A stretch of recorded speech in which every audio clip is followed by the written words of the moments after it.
Polavaram project నిర్వాసితుల సమస్యలు వినడానికి ఈ మాదాపురం గ్రామం జనసేన అధినేత శ్రీ పవన్ కళ్యాణ్ గారు ఇచ్చేశారు.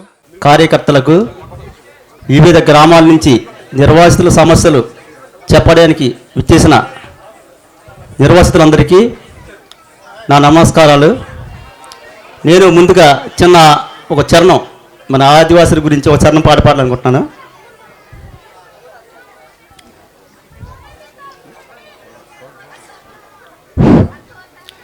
దియరు దియారే దియరు దియారే దియరు దియారే నా దియరు దియారే తల్లి రేలారే అడవిరేలారే నేను రేలారే నా గుడెం రేలారే కొండ వల్లం కోయ వల్లం పరజా వల్లం భగత వల్లం కొండల్లో బ్రతికే వల్లం కొండ దొరలం మేము అడవుల్లో బ్రతికే వల్లం ఆదివాసులం కొండల్లో బ్రతికే వల్లం కోయ దొరలం మేము అడవుల్లో బ్రతికే వల్లం ఆదివాసులం దియరు దియారే దియరు దియారే నా దియరు దియారే నా దియరు దియారే తల్లి రేలారే అడవిరేలారే నేను రేలారే నా గూడెం రేలారే నమలే పిట్ట నాట్యం చూడు జింకా పిల్లల గంతులు చూడు నమలే పిట్ట నాట్యం చూడు జింకా పిల్లల గంతులు చూడు పాలా పిట్టలు పాటలు పాడి ఆదివాసులం మేము కోయిలమ్మ రాగం పాడి కొండ దొరలం పాలా పిట్టలు పాటలు పాడి ఆదివాసులం మేము కోయిలమ్మ రాగం పాడి కొండ దొరలం దియరు దియారే దియరు దియారే దియరు దియారే నా దియరు దియారే.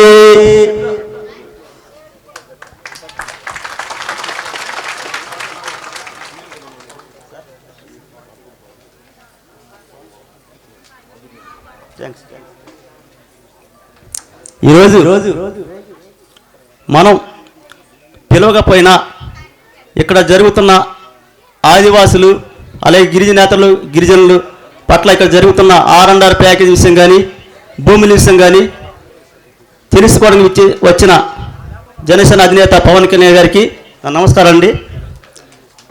ముందుగా నేను ఇంటి గురించి మాట్లాడతాను. ఏంటంటే ఇప్పుడు మాకు 2,80,000 ఇల్లు ప్రభుత్వం ప్రకటించింది. కానీ అది చాలదు అని మేము గ్రామ సభలు చెప్పిన తర్వాత 79,000 పెంచారు. 3,59,000 అయింది. కానీ వారు ఇచ్చే ఇల్లు ఎక్కడైతే నిరుపేద ఉన్నాడో ఆ నిరుపేదకి ప్రభుత్వం వారు కట్టించే ఇల్లు మాకు ఇస్తున్నారు. కానీ మేము నిరుపేదలం కాదు, నిర్వాసితులై సర్వం కోల్పోయి అడవి భూమి ఇల్లు గోదావరి మొత్తం కోల్పోయి వెళ్తున్నాం. ఖచ్చితంగా మాకు నిరుపేదలకు ఇచ్చే ఇల్లు కాకుండా నిర్వాసితులకు ఇచ్చే ఇల్లు కూడా 2 కలిపి మాకు ఇవ్వాలని మేము కోరుతున్నాం. ఇప్పుడు ప్రస్తుతానికి ఏంటంటే మాకు ఆ 3,59,000 ఇల్లు ప్రభుత్వం వారు మొదలుపెట్టారు. కానీ మాకు చట్టాలనే ఉన్నాయండి. పీసా చట్టం అనేది ఒక చట్టం ఉంది. ఆ చట్ట ప్రకారం ఖచ్చితంగా వాళ్ళు గ్రామ సభలు పెట్టాలి. గ్రామ సభలు పెట్టి మా ఆమోదం పొందిన తర్వాతే ఇంటి నిర్మాణం చేపట్టాలి. కానీ వాళ్ళు మా ఆమోదం పొందకుంటేనే రాత్రి ఇల్లు పునాదులు దేవేసి వేసేస్తున్నారు. మేము మునగలగూడెం గ్రామానికి రెడ్డిగనపురం గ్రామంలో ఇళ్ల స్థలాలు కేటాయించారు. మేము తెలుసుకుని హఠాత్తుగా వెళ్ళేసరికి పునాదులు తీసేసి అందులో కాంక్రీట్ వేసి పోస్తున్నారు. కానీ అక్కడ పోసేది బూడిద ఓసేమో 6 ఓసేస్తున్నారు. ఇటుక గడ్డ అదిలా పగల కొడితే మొత్తం పిండి అయిపోతుంది. ఇంటి వాస్తు దక్షిణాన్ని పెట్టారు. ఇదేంటి మీరు ఇలాగా మిష్టసారం పెట్టేస్తున్నారు, మాకు చెప్పాలి కదా అని అడిగితే మాకు పైనుంచి ఒత్తిడి ఉంది, నేను కట్టేస్తామన్నాడు. నీవు కూడా కట్టడానికి నా ఇల్లు నా ఇష్టం, నేను తార్లాగా వేసుకుంటాను లేదా రేకులు వేసుకుంటాను పెంకి వేసుకుంటాను, నా ఇల్లు నేను కట్టుకుంటాను అయ్యా, నీ వాడు కట్టడానికి మేము అన్నాం. మీరు ఏదైనా ఉంటే పై అధికారులతో మాట్లాడుకోమన్నారు. మేమైతే కట్టిన వాడి అంటే పొడి చేసేవాడి అక్కడ జరిగింది సార్. మొత్తం పునాదికి మొత్తం పొడిచి వాళ్ళు వచ్చి వారు అక్కడ ఉన్నాం. తర్వాత వాళ్ళు ఏమన్నారంటే మేము గ్రామ సభ పెట్టి మీకు అంతా తెలియజేస్తామన్నారు. కానీ ఇంచుమించు వారంలో అయిపోతుంది సార్, ఇంతవరకు ఎవరు రాలేదు మా దగ్గరికి. కానీ మేము అనేది ఏంటంటే అక్కడ మేము వెళ్ళి తరతరాలు పిల్లలతో బతకాలండి, 50 సంవత్సరాలు 100 సంవత్సరాల పిల్లలతో బతకాలి. కానీ వాళ్ళ ఇష్టాసారంగా కట్టేస్తున్నాడు ఇల్లు. కానీ మేమేమంటామంటే మా ఇల్లు మేము కట్టుకుంటాం, నీకు హక్కు లేదు, ఆ ఇల్లు మాది, మా సొంతం. ఇప్పుడు ప్రాజెక్టులు ఎన్నో కోల్పోయి వెళ్తున్నాం నీ వాడు కట్టడానికి. ఇప్పుడు కాంట్రాక్ట్కి ఇచ్చారు, ఆ కాంట్రాక్ట్ ఏం చేస్తాడు, వాడికి మన అగ్రిమెంట్ రాసేవాళ్ళంట. ఏంటి, ఈ 2 ఇల్లులు మేము కట్టేదానికి మీరు కట్టించడానికి మాకు ఏంటి అభ్యంతరం లేదని మేము రాసేవాళ్ళంట. మేమేమంటున్నామంటే నువ్వు కూడా స్టాంప్ పేపర్ మీద ఎన్ని సంవత్సరాల గ్యారెంటీ రాసేమన్నాం, 50 సంవత్సరాలు 100 సంవత్సరాల గ్యారెంటీ రాసేమన్నాం, అది రాసేవారంట. మరి మనం వెళ్ళి ఆ ఇల్లు మన ఇల్లు ఆడికి ఎందుకు రాసేవాళ్ళు, మన ఇల్లు మనం కట్టుకోవాలంతే. ఇదేంటే ఇక్కడ జరుగుతుంది. ప్రతి ఒక్కరు కూడా మనం ఏమంటామంటే ఆడు కట్టేస్తాడులే మనం వెళ్ళిపోవచ్చు అనుకున్నా, రేపు అక్కడికి వెళ్ళిన తర్వాత చచ్చితే కూలిపోతాయి. ఆ పరిస్థితులు ఉన్నాయి. ఉసుక నాణ్యత లేదు, సిమెంట్ నాణ్యత లేదు, ఓస నాణ్యత లేదు, మొత్తం బూడి చేసి కట్టేస్తున్నాయి. అక్కడ ఇలా గుణబయట పొడిస్తే మొత్తం పైకి తీస్తే బూడితే. కాంట్రాక్ట్ కూడా మాట్లాడిపోయాడు, అక్కడ వెంటనే వెళ్ళిపోయాడు అంత. అక్కడి నుంచి వెళ్ళిపోయి ఆర్డీఓకి ఫోన్ చేశారు, ఆర్డీఓ రమ్మని, ఆర్డీఓ కూడా రాలేదు. అక్కడి నుంచే ఫోన్ చేసి రమ్మన్నాడు. నేను రాను సార్, ఇక్కడ సమస్య ఉంది కదా, నువ్వు ఇక్కడ రావాలి, ముందు మా గ్రామ సభలో వచ్చి గ్రామ సభ పెట్టి మా తీర్మానం చేసిన తర్వాత నేను బిల్లు కట్టాలి, అంతవరకు కడతలేదని నేను చెప్పాను సార్. థ్యాంక్స్. ఇప్పుడు కారం వెంకటేశ్వరరావు గారు, గాజులగొంది గ్రామం.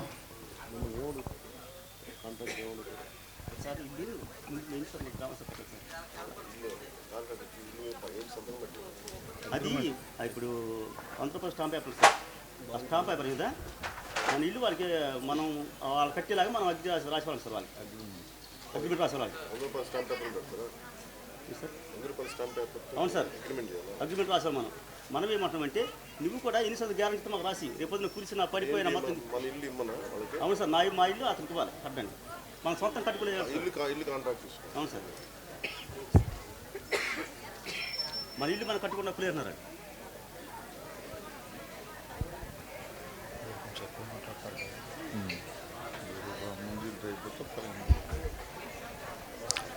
కారు వెంకటేశ్వరరావు గారు, పోలవరం ప్రాజెక్ట్ నిర్వాసితుల పరిరక్షణ కమిటీ అధ్యక్షులు, గాజులగొంది గ్రామం నుంచి వచ్చారు. వారిని మాట్లాడాల్సింది కాకూడదు. నమస్తే సార్, నా పేరు కారం వెంకటేశ్వరరావు, పోలవరం ప్రాజెక్ట్ నిర్వాసితుల పరిరక్షణ సమితి అధ్యక్షుడిని. ఇవాళ రోజు ఒక సోషల్ కమిట్మెంట్తో, ఒక సామాజిక స్పృహతో ప్రజల హక్కుల కోసం పోరాడుతున్నటువంటి జనసేన అధ్యక్షులు పవన్ కళ్యాణ్ గారికి ఈ నిర్వాసితుల తరపున ధన్యవాదాలు తెలియజేసుకుంటున్నాం. ఇవాళ ఈ పోలవరం ప్రాజెక్టు ఇక్కడ ఉన్నటువంటి గిరిజనుల్ని ఏ విధంగా ఉనికి లేకుండా చేస్తుందో అనడానికి మనకు అర్థంలా కనబడుతుంది. ఈ పోలవరం ప్రాజెక్టు వలన గిరిజనుల యొక్క ఉనికి ప్రశ్నార్థకంగా మారింది. ఎంతో ప్రశాంతంగా అడవుల్లో బతుకుతున్నటువంటి గిరిజనులు, డబ్బుతో పని లేకుండా బ్రతికేటటువంటి గిరిజనులు, సంస్కృతి సాంప్రదాయాలతో ఆచార వ్యవహారాలతో ఎంతో నిర్బలంగా బతికేటటువంటి గిరిజనులకు ఈరోజు ఈ పోలవరం ప్రాజెక్టు పెద్ద పెనుబండగా మారింది. అయితే ఈ పోలవరం ప్రాజెక్టు వలన కొంతమందికి మంచి జరిగితే, కానీ పూర్వం నుండి ఎంతో తరతరాలుగా జీవిస్తున్నటువంటి నిర్వాసితులకు మాత్రం ఉనికిని కోల్పోయేటటువంటి పరిస్థితిని ఈ పోలవరం ప్రాజెక్టు తీసుకొచ్చింది. గత 20 సంవత్సరాల క్రితం వరకు అభివృద్ధి లేనటువంటి గిరిజన ప్రాంతాల్లో ఇప్పుడిప్పుడే కొద్దో గొప్ప పోడి వ్యవసాయం అభివృద్ధి చేసుకుంటూ ఇప్పుడిప్పుడే కొద్దో గొప్ప చదువుకొని ఒక మంచి జీవన విధానాన్ని ఏర్పాటు చేసుకునే టైంలో ఈ పోలవరం ప్రాజెక్టు వచ్చి మా గిరిజనుల యొక్క ఉనికిని మొత్తం కోల్పోయేటట్టు అట్టడుక్కుతో చేసింది ఈ పోలవరం ప్రాజెక్టు. ఒక పక్కన 2013 భూసేకరణ ప్రకారంగా మీకు పునరావాసం, పునర్నిర్మాణం కల్పిస్తామని చెబుతూ ఇప్పుడున్నటువంటి రాష్ట్ర ప్రభుత్వం ఇక్కడ ఉన్నటువంటి 2013 భూసేకరణ చట్టాన్ని పక్కన పెట్టి, ఇక్కడ ఉన్నటువంటి ఆదివాసీ పంచాయతీరాజ్ షెడ్యూల్ చట్టాన్ని కూడా పక్కన పెట్టి, ఇక్కడ ఉన్నటువంటి పీసా చట్టాన్ని పక్కన పెట్టి, అలాగే 170ని పక్కన పెట్టి, ఆదివాసులకు సంబంధించినటువంటి అన్ని చట్టాలను కూడా పక్కన పెట్టి ఇవాళ రోజు ఉన్నట్టుగా మొత్తం గ్రామాలన్నీ ఖాళీ చేసి బలవంతంగా మమ్మల్ని తరలించే ఏర్పాటు ప్రభుత్వం ఒక పక్క నుండి ప్రయత్నం చేస్తుంది. ప్రధానమైన సమస్య ఏంటంటే తరతరాలుగా మేము మా తాతల కాలం నుండి అడవిలో కొండపోడు కొట్టుకొని అడవి మీద ఆధారపడి తరతరాలు ఎంతో సుఖ సంతోషాలతో జీవిస్తున్నాం. అలాగే ప్రతి ఒక్కరికి కూడా ఈ గిరిజనులకి ఎకరము 2 ఎకరాలు 3 ఎకరాలని కొండపోడు వ్యవసాయం కూడా ఉంది. టోటల్గా చూసుకుంటే మన తూర్పుగోదావరి పశ్చిమ గోదావరి జిల్లాల్లో 5,300 ఎకరాలు కొండపోడు భూమి సాగు చేసుకున్నటువంటి కుటుంబాలు ఉన్నాయి. ఇవాళ రోజు 2005 అటవీ హక్కుల చట్టం వచ్చినప్పటికి కూడా కొన్ని గ్రామాల్లో కొండపోడు సాగు చేసుకున్నటువంటి రైతులకు అటవీ హక్కు పత్రాలు కూడా మంజూరు చేయలేదు. 2005లో అప్పటి ప్రభుత్వం ఆ చట్టం వచ్చినప్పుడు ఏదో నామకహ కొన్ని గ్రామాలకు మాత్రమే, అంటే పశ్చిమ గోదావరి జిల్లాలో ఒక సరుగుడు గ్రామం, పోలవరం మండలంలోని పోలవరం మామిడిగొంది గ్రామంలో కొంతమందికి ఆ చట్టం వచ్చిన పేరున నామకహ కొంతమందికే పట్టాలు ఇచ్చింది తప్ప మిగతా ఏ గ్రామానికి కూడా కొండపోడు భూములకు హక్కు పట్టాలు మంజూరు చేయలే. 2005 నుండి కూడా నిర్వాసితులం. అప్పటి నుండి కూడా మేము పోరాటం చేస్తున్నాం, ధర్నాలు చేస్తున్నాం, ర్యాలీలు కూడా చేసాం. కానీ అధికారుల నుండి ఎటువంటి స్పందన కూడా రాలేదు. కానీ పోలవరం ముంపుకు కానటువంటి గ్రామాల్లో మాత్రం బుట్టాయిగూడెం, జీలిగిమెల్లి తదితర ప్రాంతాల్లో జిరాయితీ భూములకు కూడా కొండపోడు భూమి పట్టాలు ఇవ్వడం జరిగింది. మరి మనం ఇక్కడ అన్నీ త్యాగం చేసి మన జీవితాలను త్యాగం చేసి మొత్తం అన్నీ వదులుకొని వెళ్తుంటే మనం సాగు చేసుకుంటున్న కొండపోడు భూమి మాత్రం పట్టాలు ఈ ప్రభుత్వం ఇవ్వడం లేదు.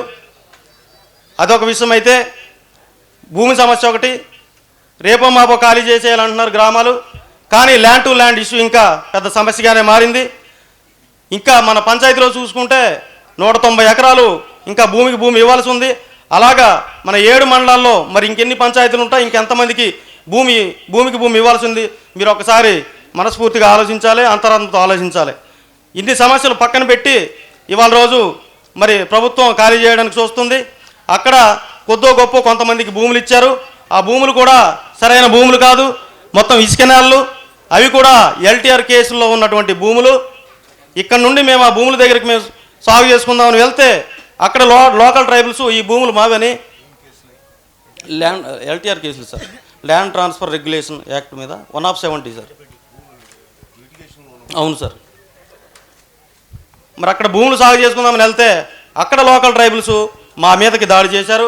గత సంవత్సరంలో కొరటూరు పంచాయతీ సంబంధించిన టేకూరు రంగారావు అనే వ్యక్తి కూడా అక్కడ గొడవలు జరగడం వలన తలపై గట్టి దెబ్బతాడడం వలన ఆయన తర్వాత 2 నెలల తర్వాత చనిపోవడం కూడా జరిగింది. మరి ఇటువంటి పరిస్థితులు జరుగుతున్నా కూడా ప్రభుత్వం నిర్వాసితులకు ఏ విధమైన సహాయం కూడా చేయడం లేదు. అలాగే అక్కడ ఇచ్చిన భూములకు కూడా ఇంతవరకు కనీసం టైటిల్ లీడ్స్ ఇవ్వలేదు, హక్కు పత్రాలు కల్పించలేదు. అక్కడ ఉన్నటువంటి లోకల్ ట్రైబల్స్ మీకు ఇక్కడ హక్కు లేదు, మీ భూమికి సంబంధించిన హక్కు పత్రాలు తీసుకొస్తేనే మేము మీకు భూమి ఇస్తాం, అంతవరకు మీకు అక్కడ సంబంధం లేదని అక్కడ ఉన్నటువంటి లోకల్ ట్రైబల్స్ మా మీదకి గొడవ పెడుతున్నారు, దాడి చేస్తున్నారు. ఎన్నోసార్లు మేము డిఎస్పీ గారి దృష్టికి కూడా తీసుకెళ్ళాం, కానీ ఇంతవరకు ఆ సమస్యగానే మిగిలిపోయింది. అలాగే కాకుండా ఇక్కడ ఉన్నటువంటి పీసా చట్టం, షెడ్యూల్డ్ ఏరియా పంచాయతీరాజ్ చట్టం ఏదైతే ఉందో దాన్ని పక్కన పెట్టి ఇప్పటి ప్రభుత్వం గ్రామ సభలు నిర్వహించింది. దొడ్డిదారిలో గ్రామ సభలు నిర్వహించి 18 సంవత్సరాలు నిండిన యువత యువకులు కూడా ప్యాకేజ్ ఇస్తామని, పెళ్ళైన ఆడపిల్లలకు కూడా ప్యాకేజ్ ఇస్తామని గ్రామ సభలో తీర్మానం చేసి వాళ్ళకి అమౌంట్ 6,80,000 అని ప్రకటించి వారి నుండి సంతకాలు తీసుకున్న తర్వాత గ్రామ సభ అనంతరం వారి పేర్లు తొలగించడం జరిగింది. ఈ విధంగా దొడ్డిదారిలో మరి ప్రభుత్వ యంత్రాంగం ఈ విధంగా మరి పెళ్ళైన ఆడపిల్లల వివరాలన్నీ కూడా డేటా నుండి తొలగించడం జరిగింది. ఈ విధంగా ఎన్నో అన్యాయాల అక్రమాలు జరుగుతున్నాయి. మేము ఎన్నిసార్లు వినవించుకున్నప్పటికీ కనీసం ఎవరు కూడా పట్టించుకోవడం లేదు. ఒక ఎమ్మెల్యే ఉన్నారంటే ఇవాళ రోజు తిరిగి మళ్ళీ ఎలక్షన్లు వస్తున్నాయి, ఇంతవరకు కూడా ఈ గ్రామాల్లో పర్యటించింది లేదు. ఒక గ్రామాల్లో కూడా నిర్వాసిత గ్రామంలో ఒక రోజు కూడా వచ్చింది లేదు. ఎంతోమంది ఈ రోడ్లో ప్రయాణిస్తూ యాక్సిడెంట్ అయిపోయి చనిపోయిన వాళ్ళు ఉన్నారు. మొన్న కూడా రీసెంట్గా 4 నెలల క్రితం లాంచ్ ప్రమాదంలో కూడా ఇక్కడ 36 మంది చనిపోవడం జరిగింది. అలాగే రీసెంట్గా పోయిన నెలలో కూడా మనకి గోదావరి ఫ్లడ్ వచ్చింది, చాలామంది అనేక ఇబ్బందులు పడ్డారు. కానీ ఎమ్మెల్యే గారు ఇంతవరకు కూడా గ్రామాల్లోకి వచ్చి సందర్శించలే. ఒక విధంగా చెప్పుకోవాలంటే ప్రతిపక్ష మాజీ ఎమ్మెల్యే గారు అయితే 2-3 సార్లు వచ్చారు, దానికి మెచ్చుకోవాలి. కానీ ఎమ్మెల్యే ఇంతవరకు ప్రస్తుతం ఉన్నటువంటి ఎమ్మెల్యే ఇంతవరకు కూడా గ్రామాల్లోనికి రాలేదు. 4,50,00,000తో మన రోడ్డు శాంక్షన్ చేశారు. మరి ఈస్ట్ గోదావరిలో అయితే రోడ్డు కూడా నిర్మించడం జరిగింది. మరి మన పశ్చిమ గోదావరిలో మన దౌర్భాగ్యం ఏంటో కానీ మరి తెలియదు, కానీ ఇంతవరకు కూడా రోడ్డు పనులు కూడా చేపట్టలేదు. మరి ఆయన ఎవరో మరి సోషల్ వర్కర్గా మరి ఎవరో రోడ్లు ప్యాచ్ వర్క్ చేస్తున్నారని చెప్తున్నారు. మరి ఎమ్మెల్యే వారు మరి 4,50,00,000 ఏం చేశారన్నది దానికి సమాధానం ఎమ్మెల్యే గారు చెప్పాల్సి ఉంది. అలాగే కాకుండా ఇక్కడ చాలామంది గిరిజనేతరులు కూడా ఉన్నారు. ఈ గిరిజనేతరులు కూడా ఇవాళ రోజు ఇక్కడ ఖాళీ చేసేయాలంటున్నారు. వాళ్ళకి ఎకనామికల్ సపోర్ట్ అనేది లేదు.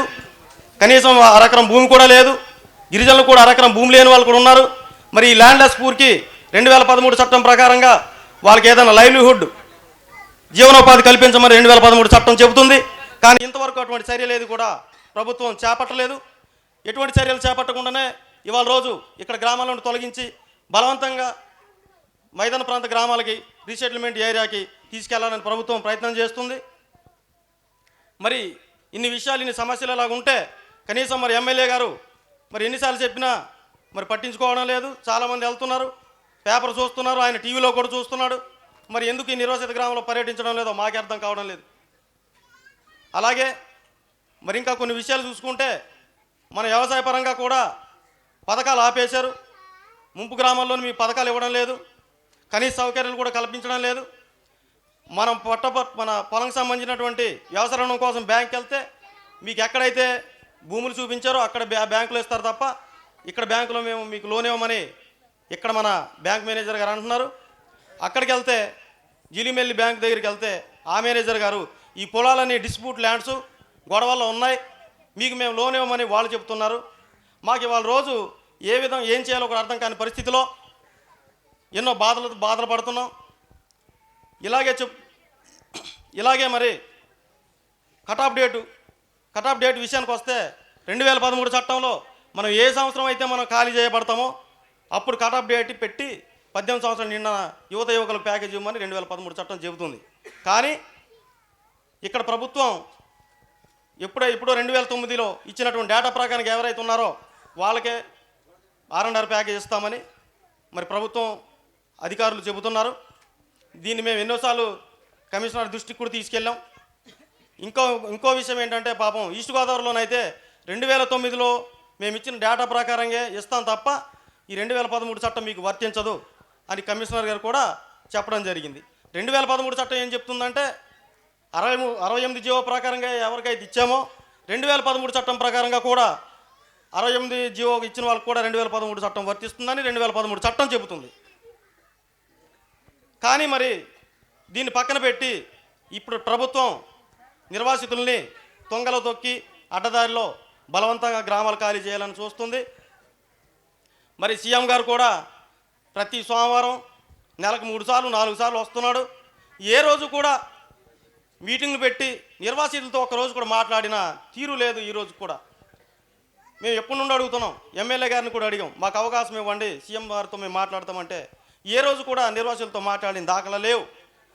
ఆయన పోలవరం రావడం, టెండర్లు చూసుకోవడం, కమిషన్లు ఎంత వస్తున్నాయి, ఏ టెండర్కి ఎంత వస్తుంది, ఆ లావాదేవీలు చూసుకోవడం తప్ప నిర్వాసితుల సమస్యల గురించి మాత్రం ఏమాత్రం కూడా ఆయన పట్టించుకోలేదు.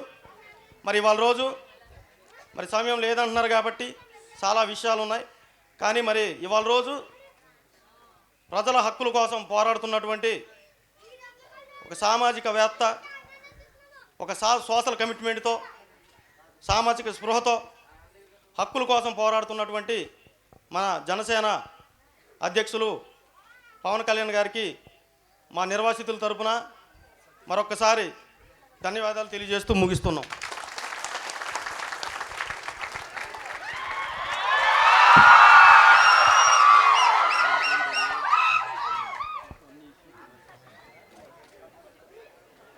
సోదన్ రామారావు గారు కొండ్రికోట గ్రామం నుంచి వచ్చారండి, వారు మాట్లాడారు. అందరికీ నమస్కారం. మరి ఈరోజు ఇంత మారుమూల గ్రామానికి వచ్చిన జనసేన అధినేత మన పవన్ గారు గిరిజన సమస్యల గురించి స్పందించి గత సంవత్సరం నుంచి మన ఏజెన్సీ గ్రామాలకు తీసుకురావాలని మన జిల్లా నాయకులు చాలామంది కష్టపడ్డారు. వాళ్ళందరికీ మా ధన్యవాదాలు. ఇక్కడ మనకి పోలవరం డ్యామ్ పెద్ద విషు, సుఖంగా సంతోషంగా అడవి గాలి పీల్చుకుంటూ గోదావరి నీళ్లు గలగల పారే గోదావరి నీళ్లు తాగుతున్న గిరిజన కుటుంబాల్లో ఒకే ఒక్కసారి అటం బాంబు పేలినట్టు పోలవరం డ్యామ్. ఇది 2004లో మరి అప్పటి ముఖ్యమంత్రులు వైఎస్ రాజశేఖర రెడ్డి గారు నిర్మాణం చేపట్టారు. మరి 2004 తర్వాత 6 తర్వాత చంద్రబాబు నాయుడు గారు సిల్వే దగ్గరకు వచ్చి, తమ్ముడు ఏమీ లేదు, ఆ కొండ ఇక్కడ పోసాడు, ఈ గుట్ట తీసుకొచ్చి ఇక్కడ పోసాడు, నేను అధికారంలోకి వస్తే కుటుంబానికి 10 లక్షలు ఇస్తాను, ఇంటి నిర్మాణానికి 10 లక్షలు ఇస్తామన్నారు చంద్రబాబు నాయుడు గారు. 18 సంవత్సరాల నిండా యువకులకి 5,80,000 చొప్పున ప్యాకేజ్ ఇస్తామన్నారు. గిరిజనులకి 5 సెంట్లు చొప్పున ఇంటి నిర్మాణ స్థలం ఇస్తానన్నారు. కానీ ఈరోజు 2.5 సెంట్ల స్థలంలో చుండలి ఒక మడత మంచం అయితే 2వ మనిషి ఉండకుండదండి ఇల్లు. 5 సెంట్లు తూర్పు వేసుకుంటే నా మతానికి వ్యతిరేకం కదండి, దక్షిణం పేసింగ్ ఇట్టుకెట్టేస్తున్నారు. అయ్యో నా ఇల్లు ఏదంటే మీకు లాటరీ తెస్తామండి రామారావు గారు, అప్పుడు వచ్చి ఉందూరండి అంటున్నారు. ఈయన ఎవరండి కడతాకి ఇల్లు? మన ఇల్లు, మన ఇష్టం వచ్చిన ఇల్లు మనం కట్టుకుంటాం. తూర్పు పేసింగ్ ఎట్టు కట్టుకుంటాం, రేక్ సెట్ కట్టుకుంటాం, లేకపోతే తాటా గుడిసి కట్టుకుంటాం. ఈయన ఎవరండి కడతాకి? పోలవరం డ్యామ్ మనం కడుతున్నావా? ఇంజనీర్లు కడుతున్నారు. నువ్వు కడుతున్నావా? కట్టట్లేదు కదా. మన నా ఇల్లు నాకు కట్టుకుంటే ఎందుకు ఇవ్వట్లేదు మీరు? ఇది జాయింట్ కలెక్టర్ గారి దగ్గర తీసుకెళ్తే, మాకు పై నుంచి ఆర్డర్స్ వచ్చినాయి అమ్మా, ఆర్డర్స్ ప్రకారం మేము ఇల్లు కడతామన్నారు. ఒక ఆర్టీఓ దృష్టి తీసుకెళ్ళిన ఆయన కూడా రాలేదు. ఒక లోకల్ ఎంఆర్ఓ గారిని పంపించడం జరిగింది. Main R&R package, rehabilitation, resettlement. ఇక్కడ ఉన్న ఇళ్ళకి కాంపోజిషన్ ఇచ్చి పునర్నిర్మాణ ఇళ్ళు కూడా వాళ్ళు కట్టించి ఇవ్వాలి. కానీ ఇప్పటికింకా ఇక్కడ ఉన్న పునరావాస గ్రామంలో ఇప్పటికీ ఇంటికి వాల్యుయేషన్ డబ్బులు ఇవ్వలేదు సార్, చెట్లు డబ్బులు ఇవ్వలేదు సార్. ఇక్కడ ఉన్న ఇళ్ళకి కూడా చాలా వ్యత్యాసంతో వాల్యుయేషన్ కట్టారండి. నా తాటాకి 2 లక్షలు కడితే మా ఎంపీటీసీ గారి ఇంటికి 10 లక్షలు కట్టారు. అలాగే వ్యత్యాసంలో ప్రభుత్వం అంత అన్యాయం చేస్తుంది సార్. సమస్యలు సార్, ఆడపిల్లల సమస్యలు సార్. ఇక్కడ పుట్టి పెరిగి 20-30 సంవత్సరాల గిరిజనులకి కొండరెడ్లకి ప్యాకేజీ లేదండి. విజయవాడ, బొంబాయి, కలకత్తా వాళ్ళ పేర్లు ఉన్నాయి ఇక్కడ ప్యాకేజీ. అధికారులు 1,10,000 కమిషన్ అంట, వాళ్ళ పేర్లు డేటాలు ఉన్నాయి. ఇక్కడ పుట్టి పెరిగి అడవి తల్లి పుల్లలు మోసుకొని బడిసిన ఆడపడుచులు ప్యాకేజీలు తీస్తారు మన గడ్డం చంద్రబాబు నాయుడు గారు. అది వాస్తవే కదా. మరి ఈరోజు ఆయన గతంలో 4 నెలల క్రితం లాంచీ మునిపోయి మన కొండరెడ్లు కుటుంబాలు 30 కుటుంబాలు గంగలో నిర్దాక్షిణ్యంగా చనిపోయారు ప్రమాదవస్తు. ఆయన హెలికాప్టర్ మీద సిల్వే దగ్గరకు వచ్చి అక్కడి నుంచి ఏసీ కారు మీద వచ్చి వాళ్ళు పరవశించి 10 లక్షలు చెక్కులు ఇచ్చారు. ఇప్పటికే వాళ్ళకి అందలేదు. ఈ వచ్చేటప్పటికి ఒళ్ళొప్పులు చేసినాయంటే రోడ్డు బాగోలేదు, 4,36,00,000 శాంక్షన్ చేస్తున్నాను, వెంటనే రోడ్డు వేసేమన్నారు. కానీ ఇప్పటికి రోడ్లు దాఖలాలు లేవు, కొలతలు లేవు. ఏమంటే కలెక్టర్ గారు, ముఖ్యమంత్రి గారు 4,36,00,000 శాంక్షన్ చేశారంటే మీరు రేపు డిసెంబర్లో వెళ్ళిపోతున్నారు కదా బాబు, మీకు రోడ్లు ఎందుకు అన్నారండి. ఇవాళ రోజున గిరిజన గ్రామాలకి 108, 104 వెళ్ళాలంటే నాడు మేము రోడ్లు లేదు సార్, జడ్డీల మీద తీసుకురావటం జరుగుతుందండి గర్భిణీ స్త్రీలని. అంత మారుమూల అటవీ ప్రాంతానికి కూడా రోడ్డు అవకాశం ఉన్నా రోడ్డు బాగోలేక ఆటోలు, ప్రైవేట్ వాహనాలు ఏ టైంలో తిరగబడిపోతే తెలియదు సార్. పునర్నిర్మాణం, R&R పునర్నిర్మాణం. కొవ్వూరు ఆఫీస్ ఒకటి ఉంది సార్, మాకు ఇళ్ళకి చెట్లకి డబ్బులు ఇచ్చే ఆఫీసు. ఆ ఆఫీసులు ఎప్పుడు వెళ్ళినా ఎంత లంచం ఎత్తావు అప్పుడు నీ బిల్ పెడతాం అన్నారు. డైరెక్ట్గా ఏనేస్తున్నారండి వాళ్ళు, తీసేసుకుంటున్నారు అయ్యారు డబ్బులు. లక్షకే 10,000 కమిషన్ అయ్యారు. ఇది పక్కా నిజం అండి. దీని పక్కా ఎవిడెన్స్ కూడా మా దగ్గర ఉన్నాయి సార్. మరి ఇప్పటికి ఇంకా కూడా మన మాదాపురం 105 గిరిజనేతరులకి ఇంటి స్థలం కూడా కేటాయించలేదు సార్. మరి ఎన్నో సమస్యలు ఉన్నాయి సార్ ఆర్ఎండ్ఆర్ మీద. ఇవాళ పోలవరం పేరు చెప్పి గిరిజనులు బాగుపడతలేదు సార్. అందులో పనిచేసే వర్కర్లు కొన్ని లక్షలు సంపాదించి కూడబెట్టుకుంటున్నారు. పోలవరం రోజు ఒక 50 బస్సులు వచ్చేస్తున్నాయి గారు విజయవాడ నుంచి. వాళ్ళకి రోజు టిఫిన్ భోజనం 500 ఒక నిప్పుగా ఇచ్చి పంపించేస్తున్నాడు మన చంద్రబాబు నాయుడు. అన్నం మిగిలిపోతానండి, పడేస్తుంటే ఈ గేదెలు దోళ్ళు తిరిగి చచ్చిపోతున్నాయండి. ఇక్కడ 400 గ్రామాలు గంగలో మునిగిపోతాయి. విజయవాడ నుంచి ఎందుకు వస్తున్నారంటే అదిగో ఆ కొండకి కొట్టేస్తారు చంద్రబాబు నాయుడు గారు సూతకు వస్తున్నాం ఇదేరు అన్నారండి. మరి మేము కూడా అమరావతి ఎక్కడో కడుతున్నారంట కదమ్మా, మాకు కూడా బస్సులు ఇచ్చంటే మీరు చంద్రబాబు గారిని అడగండి, మరి మీకు కూడా అవకాశం కల్పిస్తారన్నారు. వాళ్ళకి ఖర్చు పెట్టే 2200 కోట్లతో నిర్వాసితుడికి 1,00,000 పెంచిళ్ళు కట్టొచ్చు ఆయన. అది చేయట్లేదు ఆయన. అంటే ఇక్కడ నిర్వాసితులు ఎలా పోయినా పర్లేదు, ఆయన నోటికి అక్కడ వస్తాడు. ప్రతి 2వ సోమవారం వచ్చేస్తాడు హెలికాప్టర్ వేసుకొని కుయ్యి గుయ్యి గుయ్యి అంటే.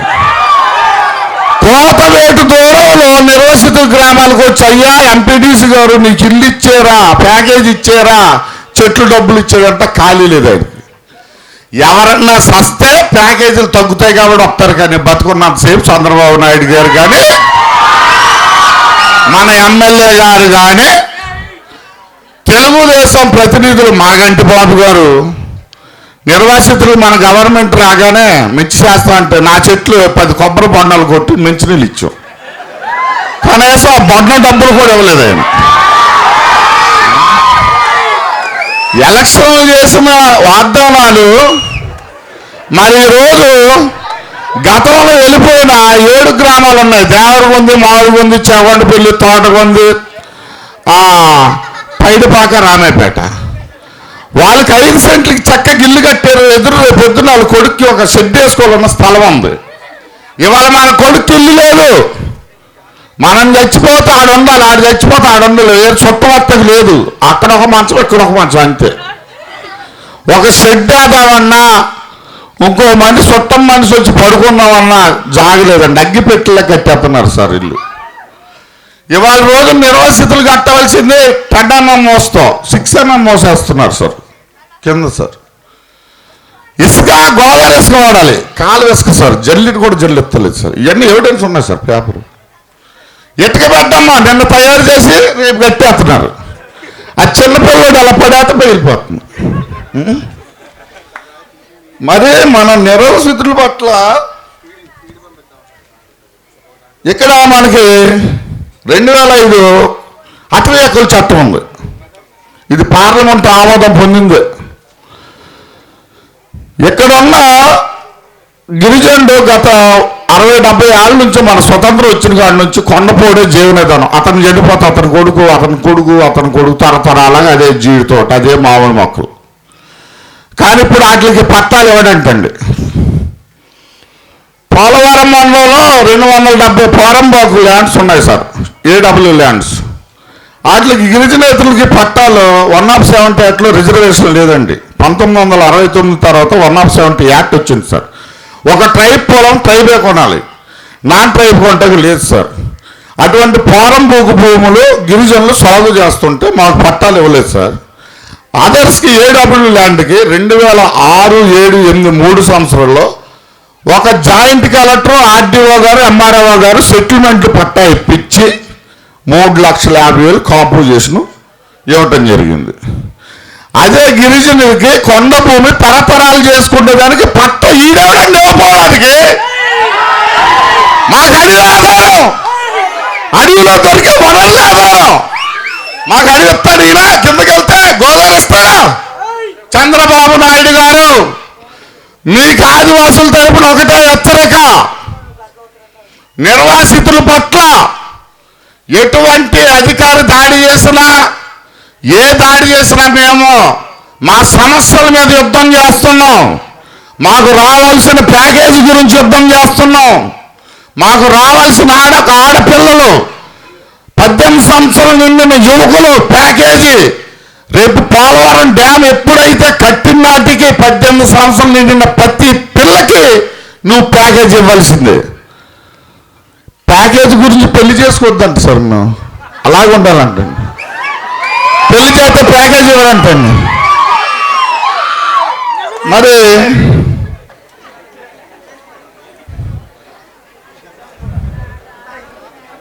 మరి ఇంకా చాలా సార్కి చాలా ప్రోగ్రాలు ఉన్నాయి. మరి మన గిరిజనులు మనుగోడు దెబ్బతీసు ప్రాజెక్ట్ కడుతున్నారు. మరి మన అన్న పవన్ గారు మన సమస్యలో రేపొద్దున ఢిల్లీ లెవెల్కి తీసుకెళ్ళి మన సమస్యలు అక్కడున్న ప్రధానమంత్రి ఎవరైతే ఉన్నారో రాష్ట్రపతి గారు, నాయకులు, ఇక్కడ అన్యాయం జరుగుతుంది. ఇవాళ 400 గిరిజన గ్రామాలు మరి గంగనీటిలో మునిగిపోతున్నాయి. అక్కడ చూద్దామో రేపు డిసెంబర్ నెలలో మనల్ని పంపించేస్తున్నాడు. అక్కడ వెళ్ళి ఏ చెట్టు కింద బతకాలి? ఒక ఇల్లు లేదు, ఒక వాటర్ ట్యాంక్ లేదు, ఒక రోడ్డు లేదు, ఒక హాస్పిటల్ లేదు, ఒక అంబులెన్స్ లేదు. మరి ఇవన్నీ సర్వస్వం కోల్పోయి బలవంతంగా పోలీసు అందరం ఎత్తుతో ఇస్తారైనా మరి ఎలా చేయిస్తారో మనకు తెలియదు. కానీ మా నిర్వాసితులకి ఇవ్వాల్సిన ప్యాకేజీ, మా ఇంటి నిర్మాణం మాకు కట్టుకుంటారు అధికారం ఇవ్వాలి. ఆ పాపి కొండల్లో పేదవాడి గుండెల్లో వస్తుంది గోదావరి, గిరిజన పల్లెల్లో వస్తుంది గోదావరి, గిరిజన పల్లెల్లో. ఆ పాపి కొండల్లో పేదవాడి గుండెల్లో వస్తుంది గోదావరి, గిరిజన పల్లెల్లో వస్తుంది గోదావరి, గిరిజన పల్లెల్లో. ప్రాజెక్టులు ముఖ్యమా, పేదోని బతుకు ముఖ్యమా? మా బతుకులు బాగుండాలంటే ప్రాజెక్టులు ఆపేయండయ్యా. మా బతుకులు బాగుండాలంటే ప్రాజెక్టులు ఆపేయండయ్యా. ఈ అవకాశం ఇచ్చిన జనసేన అధినేత పవన్ కళ్యాణ్ గారికి ధన్యవాదాలు. ఈ ఒత్తిడి కార్యక్రమానికి అన్న చెల్లెలకి, అక్క చెల్లెలకి, నిరాశతులకి ధన్యవాదాలు. ఎం శివకృష్ణ గారు పొడ్డంపల్లి గ్రామం నుంచి వైస్ ప్రెసిడెంట్గా ఆయన మాట్లాడారు. పోలవరం నిర్వాసిత గ్రామాల్లో సమస్యలు పరిష్కరించడానికి వచ్చిన జనసేన అధ్యక్షులు అయిన శ్రీ పవన్ కళ్యాణ్ గారికి, అలాగే అన్ని గ్రామాల నుంచి నిర్వాసితులు విచ్చేసిన అక్క చెల్లెళ్లకు, అన్నదమ్ములకు నా యొక్క అభినందనలు. సార్, ఇది పోలవరం ప్రాజెక్ట్ అంటే ఒక వరం అంటున్నారు సార్ చంద్రబాబు నాయుడు గారు. వరం కాదు సార్, ఇది అధికారిక వరం సార్. నిర్వాసితులకి ఇది ఒక శాపం సార్. ఇది అధికారులకు ఎందుకు వరం అంటున్నానంటే, మేము గ్రామాలు ఖాళీ చేసి 2016లో 7 గ్రామాలు ఖాళీ చేసాం సార్. అందులో కీలకంగా అన్ని విధాలుగా నష్టపోయాం సార్ మేము. దీంట్లో ఎటు చూసినా అవినీతి జరగలేదు అంటున్నారు. దానికి సాక్ష్యాలతో సహాయంగా మేము పూర్తిగా నిరూపిస్తాం సార్.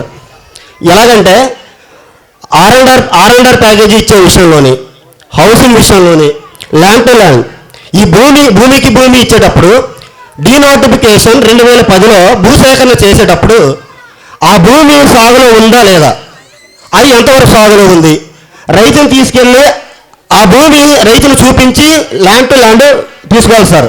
కానీ అటువంటిది ఏం జరగలేదు సార్. ఇప్పటికీ ఒక చేగొండపల్లి గ్రామం వస్తే 348 ఎకరాలు ఉంది సార్. అది అందులో 2010లో డీనోటిఫికేషన్ చేస్తే ఇప్పటికీ 3 సంవత్సరాలు అవుతుంది సార్. ఇప్పటి వరకు అక్కడ ఒక రైతు వ్యవసాయం చేయట్లేదండి. ఎందుకంటే అక్కడ ఇసుకతోని, గుట్టలతోని అడిగి సార్, ఒక 78 ఎకరం దాకా అడిగి సార్. ఎలాగా ఎంత ఖచ్చితంగా అంటే, నేను సర్వేయర్ గారితో తిరిగి ఒక రిపోర్ట్ అనేది డాక్యుమెంటరీ చేశామండి. ఇప్పటి వరకు అధికారులు దాని మీద ఎటువంటి స్పందన లేదండి. అవసరమైతే ఇక్కడ గట్టిగా మాట్లాడినోడికి R&R ప్యాకేజీ వర్తింపు జరుగుద్దండి. ఎందుకంటే నీకెందుకు, నోరు లేనివాడికి అవసరం లేదు, నీకు నీ బాధ నువ్వు చూసుకో, నీకేం కావాలో నీ కుటుంబానికి నీకు ఎవరికి ప్యాకేజీ కావాలో చూసుకో. ఇలాగా నేను ఈ R&R విషయంలో ప్రభుత్వం ఒక పని చేయాలి సార్. ఎలాగంటే అన్ని విధాలుగా చట్టాల మీద అవగాహన తెలిసిన అధికారులు నియమించాలి సార్. నేను ఈ రెవెన్యూ వ్యవస్థ ఎంత పాడైపోయిందంటే సార్, ఒక VRO, RIO, MRO, RDO వీళ్ళకి అసలు ఏజెన్సీ చట్టాల గురించి మరి తెలుసో తెలియదు కానీ సార్ ఎటువంటి పూర్తి అవగాహన లేదు సార్. ప్రజెంట్ అయితే కలెక్టర్ గారు ఏం చెప్తే అదే వీళ్ళు చేస్తున్నారండి. అసలు ఏ చట్ట ప్రకారంగా, ఏ జీవో ప్రకారంగా ప్యాకేజ్ ఇస్తుంది అన్నది ఇప్పటివరకు పూర్తిగా తెలియదండి. 68 కానీ అడిషనల్ 90 కానీ ఏ చట్ట ప్రకారం మనం ప్యాకేజ్ ఇస్తున్నాం, ఏ చట్ట ప్రకారం మనం కోల్పోతున్నాం, అసలు ప్రభుత్వం మనకి ఏమిస్తుంది అన్నది ఖచ్చితంగా ఇప్పటివరకు ఒక్క నిర్వాసితులు తెలుసు సార్. మేము 3 సంవత్సరాలు అవుతుంది సార్ గ్రామాలు ఖాళీ చేసి. ఇప్పటికీ అందులో ఉన్నట్టు ఇల్లు శాంక్షన్ అయినటువంటి వాళ్ళకి కూడా నాసిరకం ఇప్పటి వరకు సోదరులు చెప్పారండి, నాసిరకం ఇల్లు కడుతున్నారని. మేము వాటిని ఖండిస్తే ఏఈ గారు మా ఇల్లు ఆఫ్ చేశారండి. మా అన్నది శాంక్షన్ అయ్యి, నాకంటే పెద్ద ఆయన, నువ్వు రూల్స్ అడుగుతున్నావు కాబట్టి నీ ఇల్లు శాంక్షన్ చేయడం లేదు. వాళ్ళకి అధికారులకు ఎవరైతే సపోర్ట్ చేస్తే మనకి కనీసం ఒక కాగితం లేకపోయినా సరే ఇల్లు కట్టేస్తారు, R&R ప్యాకేజ్ కూడా ఇచ్చేస్తారండి. ఇందులో ప్రధానంగా ఈ ల్యాండ్ టు ల్యాండ్ తీసుకునే దాంట్లో సార్ మీరు ప్రత్యేకించి ఒక కమిటీని 7 గ్రామాలు తరలించేటప్పుడు ఏ రెవెన్యూ స్థాయిలో ఏ అధికారి పనిచేశారో విచారించి వాళ్ళందరి మీద వాళ్ళు ముందు చేసేటప్పుడు వాళ్ళ జీతాలంతా, వాళ్ళ బ్యాంక్ అకౌంట్లంతా, ఇక్కడ పనిచేసినప్పుడు వాళ్ళ అకౌంట్లంతా ప్రత్యేకించి మీరు కమిటీ పెట్టి విచారణ చేయించండి సార్. ప్రతి VRO ఒక ₹1 కోటి స్థాయిలో ఇల్లు కడుతున్నాడు సార్. ఒక VRO ఒక గ్రామకు నౌకరి అతను ₹1 కోటి దాకా ఇల్లు కడుతున్నాడు సార్. ఒకసారి మీరు విచారణ చేయించండి. అందులో చేగొండపల్లి గ్రామంలోనే ఒక వ్యక్తికి 33 కొంపలు కట్టారండి. ఇదే R&R హౌసింగ్ డిపార్ట్మెంట్ మీద ఆర్టీ అడిగితే ఇంచుమించు ₹1,36,00,000 ఫ్రాడ్ జరిగింది సార్. దీని మీద కూడా మీరు విచారణ జరిపించండి సార్ ఖచ్చితంగా. నెక్స్ట్ ల్యాండ్ టు ల్యాండ్ భూసేకరణ జరిగేటప్పుడు ఎందుకు పనికిరాంది, అసలు ఎటువంటి వ్యవసాయం పనికిరాని భూమి ఇప్పుడు కూడా వ్యవసాయం చేయట్లేదండి. 78 ఎకరాలు దాకా ఉంది సార్ రికార్డెడ్గా. ఈ 78 ఎకరాలు ఇప్పటి వరకు లబోదివమని అధికారులు చుట్టి తిరిగినా సార్ ఇప్పటికీ RDO, MRO, VROలో రెవెన్యూ స్థాయి మొత్తం మారిపోయింది సార్. ఒక ట్రాన్స్పోర్ట్ బదిలీ చేసేటప్పుడు గ్రామాన్ని తరలించేటప్పుడు ₹1,36,00,000 ఫ్రాడ్ అని చెప్పేసి MRO గారు RDO మీద CBI ఎంక్వైరీ చేసి కేసులు విచారించారు సార్. ఇప్పటివరకు ఆ కేసులు ఏమైపోయినా తెలుసు సార్. వీళ్ళు మేము నిర్బంధించి గట్టిగా నిర్వాసితులకి అన్యాయం జరుగుతుందని ముందెళ్ళి అడిగేవాడికి మాత్రం కేసులు బనాయించారండి. అందులో నేను ముద్ద ఏం సార్ ఇప్పటికే కేసులు తిరుగుతున్నా 3 సంవత్సరాలు అవుతుంది సార్. ఎందుకంటే గ్రామం ఖాళీ చేసేటప్పుడు గ్రామం ఎంత అవసరమో చనిపోయినప్పుడు పూడ్చడానికి కూడా శ్మశానం అంత అవసరం సార్. అది ఇవ్వలేదు సార్.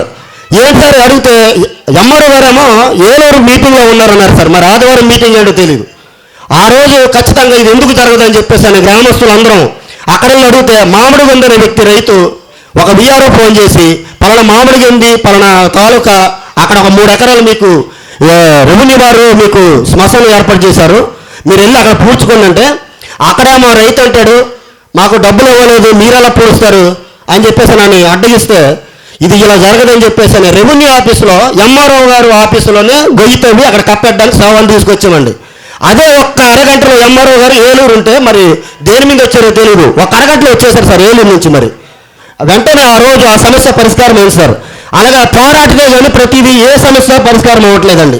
అంటే వ్యవస్థ ఎలా ఉంది అంటే మెయిన్ ఏంటంటే ఈ అధికారుల వ్యవస్థ, ఈ రెవెన్యూ పరిధిలో ఉన్నటువంటి ప్రతి అధికారి ఒక MRO కానీ RDO కానీ ఒక సమస్య ఒక గిరిజనుడు వెళ్ళి ఈ సమస్యను వెళ్తే సార్ ఇప్పటికి ఏం తెలియదండి. ఓహో ఇది వచ్చారు కదా నేను దీనికి కలెక్టర్ దృష్టిలో తీసుకెళ్తాను, నేను మాట్లాడతాను అని చెప్పేసి పై స్థాయికి రాస్తానంటున్నారు సార్.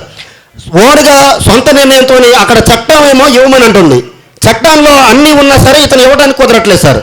అటువంటి వ్యవస్థ వీళ్ళు దళారుల వ్యవస్థ బాగా ఇదైపోయింది సార్. ఈ R&R ప్రాజెక్ట్ అనేది ఈరోజు R&R ప్రాజెక్ట్ అంటే నిర్వాసితులకు అయితే కాదు సార్, వాళ్ళకే వరం, వాళ్ళు సంపాదించడానికి వాళ్ళ విలాసాలకి ఖచ్చితంగా అయితే జరుగుతుంది సార్. ఇది మా 7 గ్రామాల్లో నిర్వాసితులు తరలించడానికి మూడు దఫాలుగా తరలించారు సార్. మాది ఫస్ట్ ఎలాగంటే ముందు ఊర్లో ఎన్ని పార్టీలు చూస్తున్నారండి.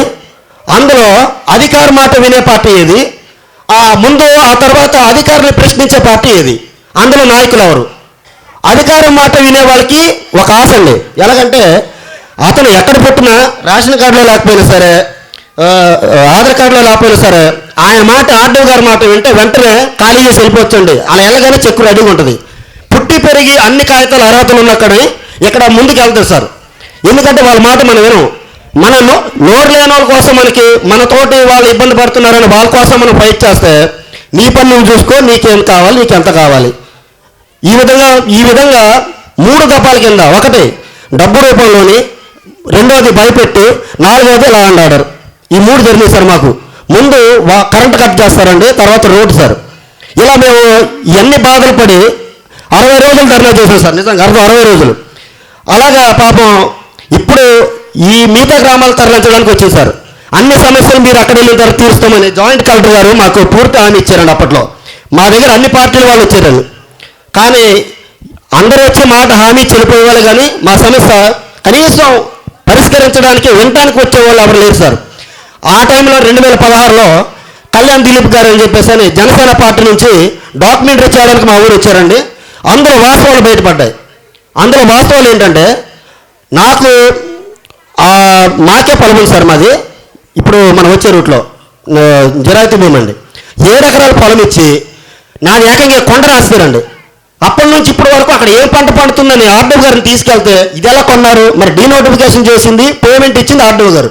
ఆర్డీఓ గారికి తెలియకుండానే డీనోటిఫికేషన్ జరిపింది సార్. ఇది అసలు ఎంత దారుణం అంటే, ఇప్పటి వరకు వ్యవసాయం ఎవరు చేయట్లేదండి.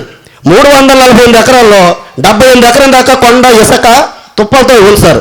అలాగా వీళ్ళు సేకరించే భూమి కానీ, ఇల్లు కట్టే నాణ్యత లేని ఇల్లు కానీ, ఈ విధంగా ప్రతిదీ అధికారులు తప్పు చేసుకుంటూ పోతే, ఈ తప్పు చేయడానికి ప్రధానమైన కారణం A1 ముద్దాయి కలెక్టర్ గారు సార్. కలెక్టర్ గారు ఏ చెప్తే మిగతా అధికారులు అదే జరుగుతుంది సార్. మనం ఎంత చెప్పినా సార్లో ఏం కాదండి. విఆర్ఓ గారు చెప్పినా, ఆర్డీఓ గారు చెప్పినా ఏం లేదు సార్. ఇలాగ సిబిసి ఎంక్వైరీలోని వీళ్ళు ట్రాన్స్పోర్ట్లోని కేసులు బనాయిస్తే కంపల్సరీ ఒక మాట అన్నారు సార్. ఎవరు, మన ఏసీబీ డిఎస్పీ గారు సార్. నేను మాట్లాడాను సార్ ఆయనతో. వాళ్ళు తప్పు చేశారు కాబట్టి రికార్డెడ్గా మేము ప్రూవ్ చేసి కేసులు కట్టాం. వాళ్ళు తప్పు చేయలేదని నిరూపించుకోవాలి, కోర్టు అనేది ఒకటి ఉంది. వాళ్ళు శిక్షించే అధికారం మాకే ఉంటే కలెక్టర్ గారిని A1 ముద్దాయి కింద కలెక్టర్ గారిని బొక్కలో పెట్టాలని చెప్పేసి అన్నారండి. మరి దీన్ని బట్టి ఏ విధంగా ఉందో ఆలోచించండి సార్ మా పరిస్థితి. ఇప్పటికీ ఏం న్యాయం లేదు సార్. అలాగే ఊళ్ళో ఇన్ని విధాలుగా అన్యాయం జరిగిపోతుంది. అసలు ఏ చట్ట ప్రకారం ఇస్తున్నారు ఏంటి, దీని మీద చదువుకున్న ఎంప్లాయీస్, అరే మీరు ఇలాగా అక్కడ వెళ్ళిపోతే ఏముండదు, జీవన విధానం మారుద్ది, మనం ఇక్కడ చెట్టు పుట్ట నీడ అన్నీ ఈ విధంగా అన్ని సంస్కృతులు అన్నీ వదిలేసి వెళ్ళిపోతున్నాం, మెట్ట ప్రాంతం నుంచి మైదాన ప్రాంతానికి వెళ్తున్నాం. అలా మీకు తెలుసుకొని ఒక లాయర్తోని ఒక ఊర్లో ఒక అవేర్నెస్ తీసుకొని కొన్ని గ్రామాలకు అవేర్నెస్ తీసుకొచ్చారండి. ఆయన రాజ్ మాస్టర్ సార్ సపోజ్.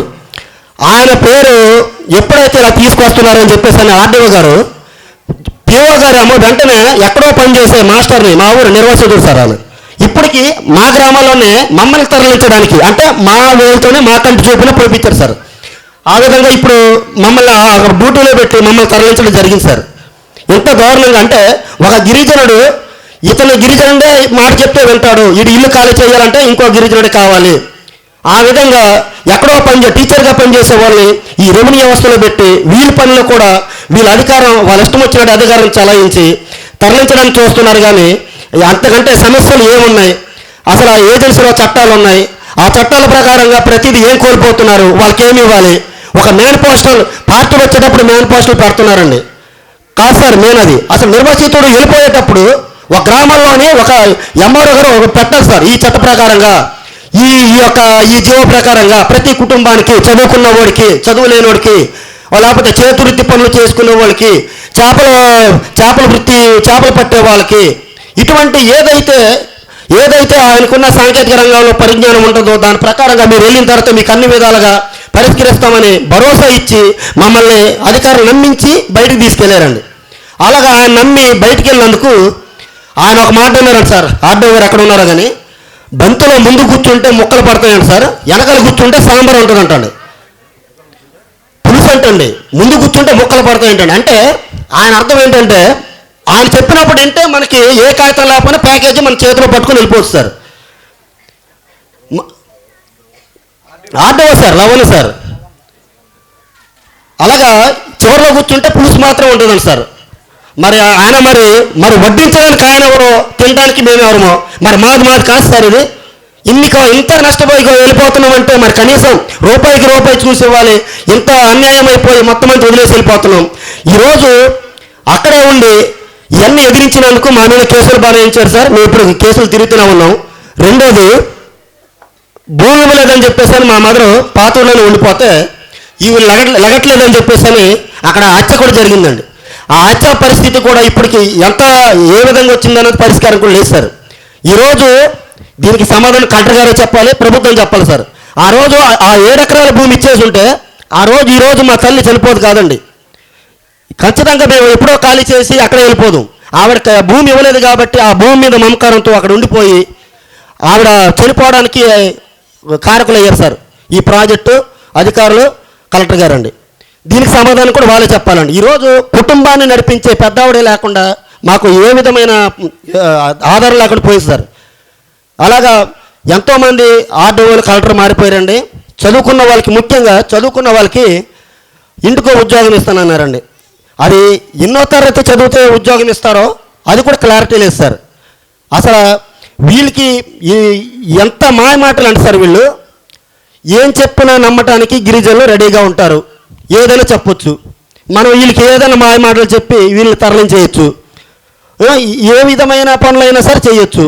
ఈ పూర్తి అధికారాలను కింద స్థాయి అధికారులకు ఇచ్చేసి ఉంటే ఏదైనా అడిగితే సార్ వీళ్ళకి మాకేం తెలియదు, కలెక్టర్ గారు ఆర్డరు, ప్రతిదీ కలెక్టర్ గారు ఆర్డర్ సార్. ఇలా సమస్యలు తెలుసుకోవడానికి ప్రతి ఊర్లో అన్ని సమస్యలు ఉన్నారు సార్. డ్రైనేజీ వ్యవస్థ కానీ, మౌలిక సదుపాయాలు కానీ. ఈరోజు 3 సంవత్సరాలు అవుతుంది సార్. అక్కడ కరెంటు సార్, విపరీతమైన కరెంటు, 2 బల్బులు, 1 టీవీ సార్. 7,000, 8,000. ఇది చాలా దారుణమైంది సార్. 8,000 సార్. అంత దారుణంగా ఉంది సార్ ఇది. మీరు ఒకసారి ప్రత్యేకించి 7 గ్రామాలకి మీ స్థాయికి సంబంధించి ఒక మంచి కమిటీని వేసి ప్రతి R&R మీద ల్యాండ్ టు ల్యాండ్ అంటే డీనోటిఫికేషన్ 2010లో ఏ విధమైతే జరిగిందో దాని మీద, తర్వాత తరలించేటప్పుడు ఈ ట్రాన్స్పోర్ట్స్ విషయంలో కానీ అసలు ఏ విధంగా గిరిజనుడు నష్టపోయాడు దాని గురించి పూర్తి విచారణ చేయించి దాని మీద కొంచెం యాక్షన్ తీసుకుంటే మీ ద్వారా మా గిరిజనులకు అందరికీ, నిర్వాసితులకు అందరికీ న్యాయం జరుగుతుందని కోరుతున్నాను sir. Thank you. Shrimati Botke Durga గారు అంగులూరు గ్రామం నుంచి వచ్చారు. గౌరవనీయులైన జనసేన పార్టీ అధ్యక్షులు శ్రీ పవన్ కళ్యాణ్ గారికి,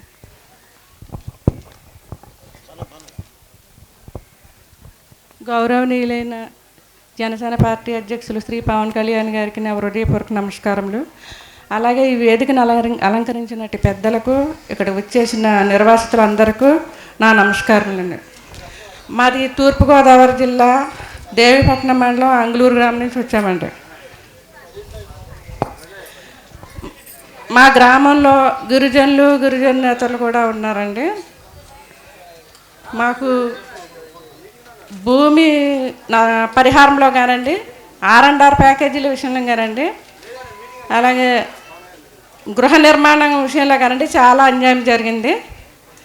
మరి 18 సంవత్సరాల నిండిన అమ్మాయిలు కూడా ఇంతవరకు ప్యాకేజీ ఇచ్చి ఉండలేదండి.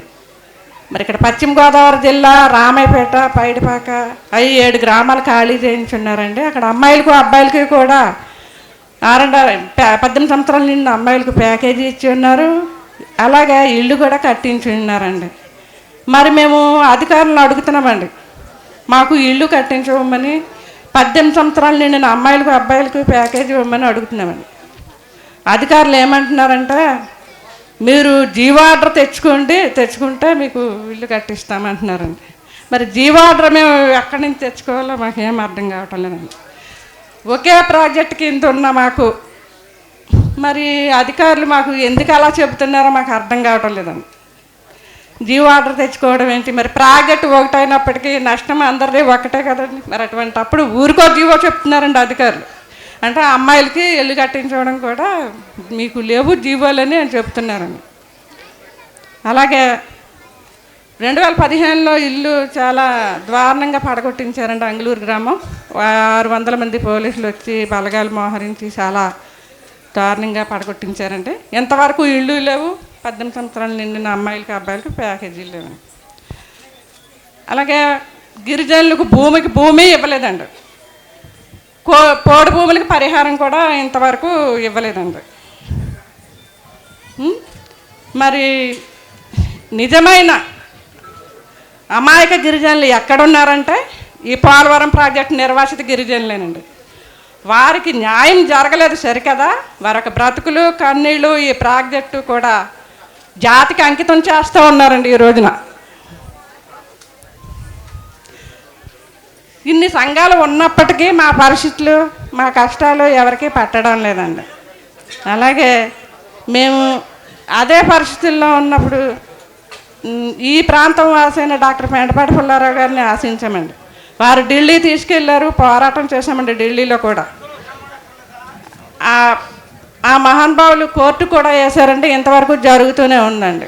మరి ఇదే పరిస్థితుల్లో మాకు జనసేన పార్టీ వారు పోలవరం రావడం, పవన్ కళ్యాణ్ గారు రావడం మాకు చాలా ఆనందంగా ఉందండి. మా ఆశలు చిగురిస్తాయన్న సంతోషంతో ఈవేళ మీ పవన్ కళ్యాణ్ గారి దగ్గరికి రావడం జరిగిందండి. మాకు మరి 24/2 జీవో అండి, 24/2 జీవో 2013 చట్ట ప్రకారంగా మాకు న్యాయం చేస్తారని మీ దగ్గరికి వచ్చామండి ఇవాళ. మరి మా సమస్యలు మా కష్టాలు అన్నీ మీరు చెప్పిన వాళ్ళందరిని బట్టి మీరు విన్నారు. అలాగే మా యొక్క కష్టాలు మేము పడే బాధలు కూడా అన్నీ మీరు ప్రభుత్వం దృష్టికి తీసుకెళ్ళి మాకు న్యాయం చేయాలండి. తప్పకుండా న్యాయం చేస్తారని ఆశించి ఎంతో ఆశతో మీ వేళ మీ వేదిక దగ్గరికి వచ్చామండి. మరి అలాగే 2014 నుంచి మా కష్టాలు ప్రారంభమైనాయండి. ఊళ్ళోకి అధికారులు రావడం, గ్రామం ఖాళీ చేసేయమండం, పోలీసులు బలగాలతో రావడం, అలాగే 2 సార్లు సిఆర్పిని పెట్టారండి. గోదావరి మంచినీళ్ళు తెచ్చుకోకుండా రాళ్ళు అడ్డుపోయడం, పెద్ద పెద్ద బోర్లు తీయడం, గ్రామాల్లోకి చాలా భయభ్రాంతులు గురి చేసేవారండి. అలాగే ఏం చేసేవారండి, ప్రాజెక్ట్ సిబ్బంది కూడా చాలా దారుణంగా నడిచిందండి. అక్కడ గ్రామాల్లోకి వచ్చి చెట్ల కాయలు కోసుకుంటాం, మరి అందరినీ గ్రామాల్లోకి భయపెట్టడం. మాకు అని గ్రామాల్లోకి వచ్చండి, మీరు ఖాళీ చేసి వెళ్ళిపోవాలి, మీరు వెళ్ళకపోతే మాకు దరిద్రం పోద్దాం, మీరు వెళ్తేనే మాకు దరిద్రం పోద్దని తిట్టేవారండి. కాయలు కోసేసుకోవడం అంటే మాకు ప్రభుత్వం ఎప్పుడో ఆండవర్త చేసింది గ్రామం మాకు అని చెప్పేవారండి. అలాగని భయభ్రాంతులు గురి చేసి గోదావరి మంచినీళ్ళు తెచ్చుకోకుండా రాళ్ళు అడ్డుపోయడం, మరి పెద్ద పెద్ద బోధులు తీసేయడం, అలా చాలా హింసలు చేయడం. మీరు ఖాళీ చేసి వెళ్ళకపోతేనేమో మీరు క్రిమినల్ కేసులు పెడతామని చెప్పడం, ఇలా చాలాసార్లు బాధ పెట్టి చివరికి మాకు నోటీస్ ఇవ్వలేదు, ఒక తారీఖు చెప్పలేదండి. చెప్పకుండానే 2015 19వ తారీఖు మంగళవారం పూట అండి ఒక 600 మంది పోలీసు బలగాలతో వచ్చి ఎంఆర్ఓ, ఆర్డీఓ, విఆర్ఓ ఆఫీసర్లు అందరూ వచ్చారండి, అధికారులు అంతా. 2015 19వ తారీఖు అండి మంగళవారం. 16 నుంచి ప్రారంభించారు, కానీ 19 మాత్రం ఊరు మొత్తం 19వ తారీఖు అండి, మే 19 అండి, నెల అండి, మే నెల అండి, మే నెల. మండు టెండల్లో కూడా మమ్మల్ని మలమల మార్చేశారని, తాగడానికి కూడా మంచినీళ్ళు లేకుండా, పిల్లలు తాగే పాలు సమస్తం అన్నీ బయటికి గిరాడు కొట్టేసి 24 గంటల్లో మీ గ్రామం ఫ్లోర్ చేయమన్నారు. మాకు పైనుంచి ఆర్డర్ వచ్చింది. అంగుళూరు గ్రామం తూర్పుగోదావరి జిల్లా అండి, పవర్ ప్రాజెక్టు అంగుళూరు గ్రామం అండి, తూర్పుగోదావరి జిల్లా. చాలా దారుణంగా హింసంగా చాలా బాధలు పెట్టారండి. తరిమి కొట్టారండి జనాలు. ఆడవాళ్ళని కూడా చూడకుండా పోలీసులు లాఠీ చార్జీలు చేశారు. పిల్లలు కిరసనాలు పోసుకుని మేము చచ్చిపోతాము, మేము బయటికి వెళ్ళి మేము ఎలా బతకాలి ఏమీ లేదని చెప్తానే ఉన్నారు. వాళ్ళ వ్యాన్లోని బంతులు కొట్టినట్టు కొట్టేసి దేవపట్నం దగ్గర నుంచి అంగుళూరు వరకు తిప్పుతానే ఉన్నారండి. సాయంత్రం 8 గంటల వరకు తిప్పి సాయంత్రం వదిలేశారండి. ఈ సాయంత్రం అయ్యేటట్టు కటిక చీకట్లోని ఇల్లు లేకుండా ఉన్నామండి. దీపం కిరసనాలు కూడా లేదండి. పాలు మొత్తం సమస్తం ఇంట్లో సామాన్లన్నీ కూడా బయటికి గిరాట కొట్టేశారండి. ఆ చీకట్లోని అలాగే ఉన్నామండి. మాకు ఇంతవరకు న్యాయం జరగలేదు. ఆ రోజు ఆ సంఘటనలు ఇంకా మా కళ్ళల్లో నీళ్ళు తిరుగుతూనే ఉంటాయండి. ఒక 2 సంవత్సరాలు ఏటుకట్ట మీద చెట్టు కింద ఉండిపోయామండి. అప్పుడు కూడా చెట్టు కింద కూడా ఉండొద్దు అని పోలీసు వారు రోజు వస్తానే ఉండేవారండి. రోజు ఖాళీ చేసండి, ఇక్కడ నుంచి పోండి మీరు. మాకు ప్రభుత్వం ఇళ్ల స్థలాలు ఇవ్వలేదండి, ఒక R&R ప్యాకేజీ ఇచ్చిందండి. ఈ R&R ప్యాకేజీ కూడా 2012లో ఎంతో ఇవ్వలేదండి. మొత్తం సమస్తం అంతా ఆ ప్యాకేజీనండి. మా అమ్మగారి పేరండి. అయితే దీంతోనే నిర్వాసితులు ఎలా బ్రతుకుతారో ఒకసారి చెప్పండి. మేము గ్రామం ఖాళీ చేసి వెళ్ళాలి అంటే అదే ప్యాకేజీతో మేము ఎలా బ్రతకగలం? అందులో ఇంకా 40,000 ఇవ్వలేదండి. అసలు 2 లక్షలు పూర్తిగా ఇవ్వలేదండి. ఇచ్చిన ఇళ్ళ మేము కొనుక్కున్న ఇళ్ల స్థలాలు కూడా 77,000 వేశారు. 77,000కి ఇంటి స్థలం మేము వస్తుందండి. ఈ ప్యాకేజీ కూడా వెళ్ళిపోయింది. ఎకరం 18 లక్షలు చెప్పిన కొనుక్కుంటే ఇళ్ల స్థలాలకు తీసుకున్నామండి. అందులో మౌలిక సదుపాయాలు లేవు, మంచినీళ్ళు లేవు. వెళ్ళిపోమని మాత్రం 2015 19వ తారీఖున మాత్రం చాలా దారుణంగా చేశారండి. ఇప్పటికీ ఇల్లు లేవు. ఇప్పటికి కూడా ఇల్లు కట్టించవలేదండి. జీవాటర్ తెచ్చుకోమంటున్నారండి. మరి ఇక్కడ రామాయపేట, పైడిపాక తదితర గ్రామాలు 7 గ్రామాలు ఖాళీ చేయించారు, అక్కడ ఇచ్చారు. మరి ఒక ప్రాజెక్ట్ అయినప్పుడు అందరికీ ఒకటే జీవో వర్తిస్తుంది కదండి. గ్రామాలకు జీవో చెప్తున్నారు అధికారులు. మాకు ఎందుకో అర్థం కావట్లేదు.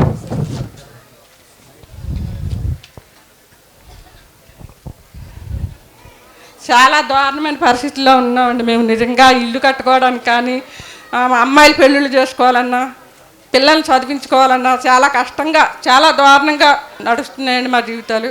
మరి కొంతమంది అయితే మానసికంగా బెంగెట్టుకుని మనోవ్యాప్తి ఒక 25 మంది వరకు చనిపోయారండి మా ఊళ్ళో. మరి ఈ ప్రాజెక్ట్ ఇందుకోసమేనా కట్టేది? మేము నవ్వుతూ బయటకు వెళ్ళాలి. మాకు మెరుగైన ప్యాకేజీ చూపించి మమ్మల్ని సంతోషంగా బయటకు పంపించవలసిన ప్రభుత్వం మమ్మల్ని ఏడుస్తూ తరుము కొడుతుందండి ప్రభుత్వం. కానీ ఇంతవరకు ఇన్ని సంఘాలు ఉన్నప్పటికీ మమ్మల్ని ఎవరో మా కష్టాలు ఎవరికీ పట్టడం లేదు. ఈవేళ మీరు మా దగ్గరికి వచ్చి మా సమస్యలు తెలుసుకున్నందుకు మరి ప్రభుత్వం దృష్టికి తీసుకెళ్ళి మమ్మల్ని ఈ అవకాశం ఇచ్చినట్టు జనసేన పార్టీ వారికి, ఇక్కడికి విచ్చేసిన వారందరికీ మా నిర్వాసితుల తరపున జన్మలకే రుణపడి ఉంటాం.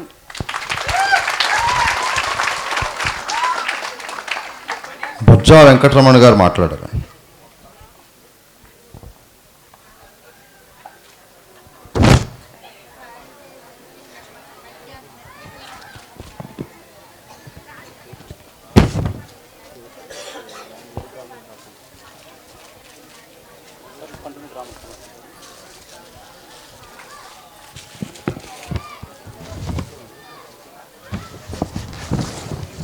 జనసేన పార్టీ అధ్యక్షులు మన పవర్ స్టార్ పవన్ కళ్యాణ్ గారికి మా హృదయపూర్వక వందనాలు తెలియజేస్తున్నాను.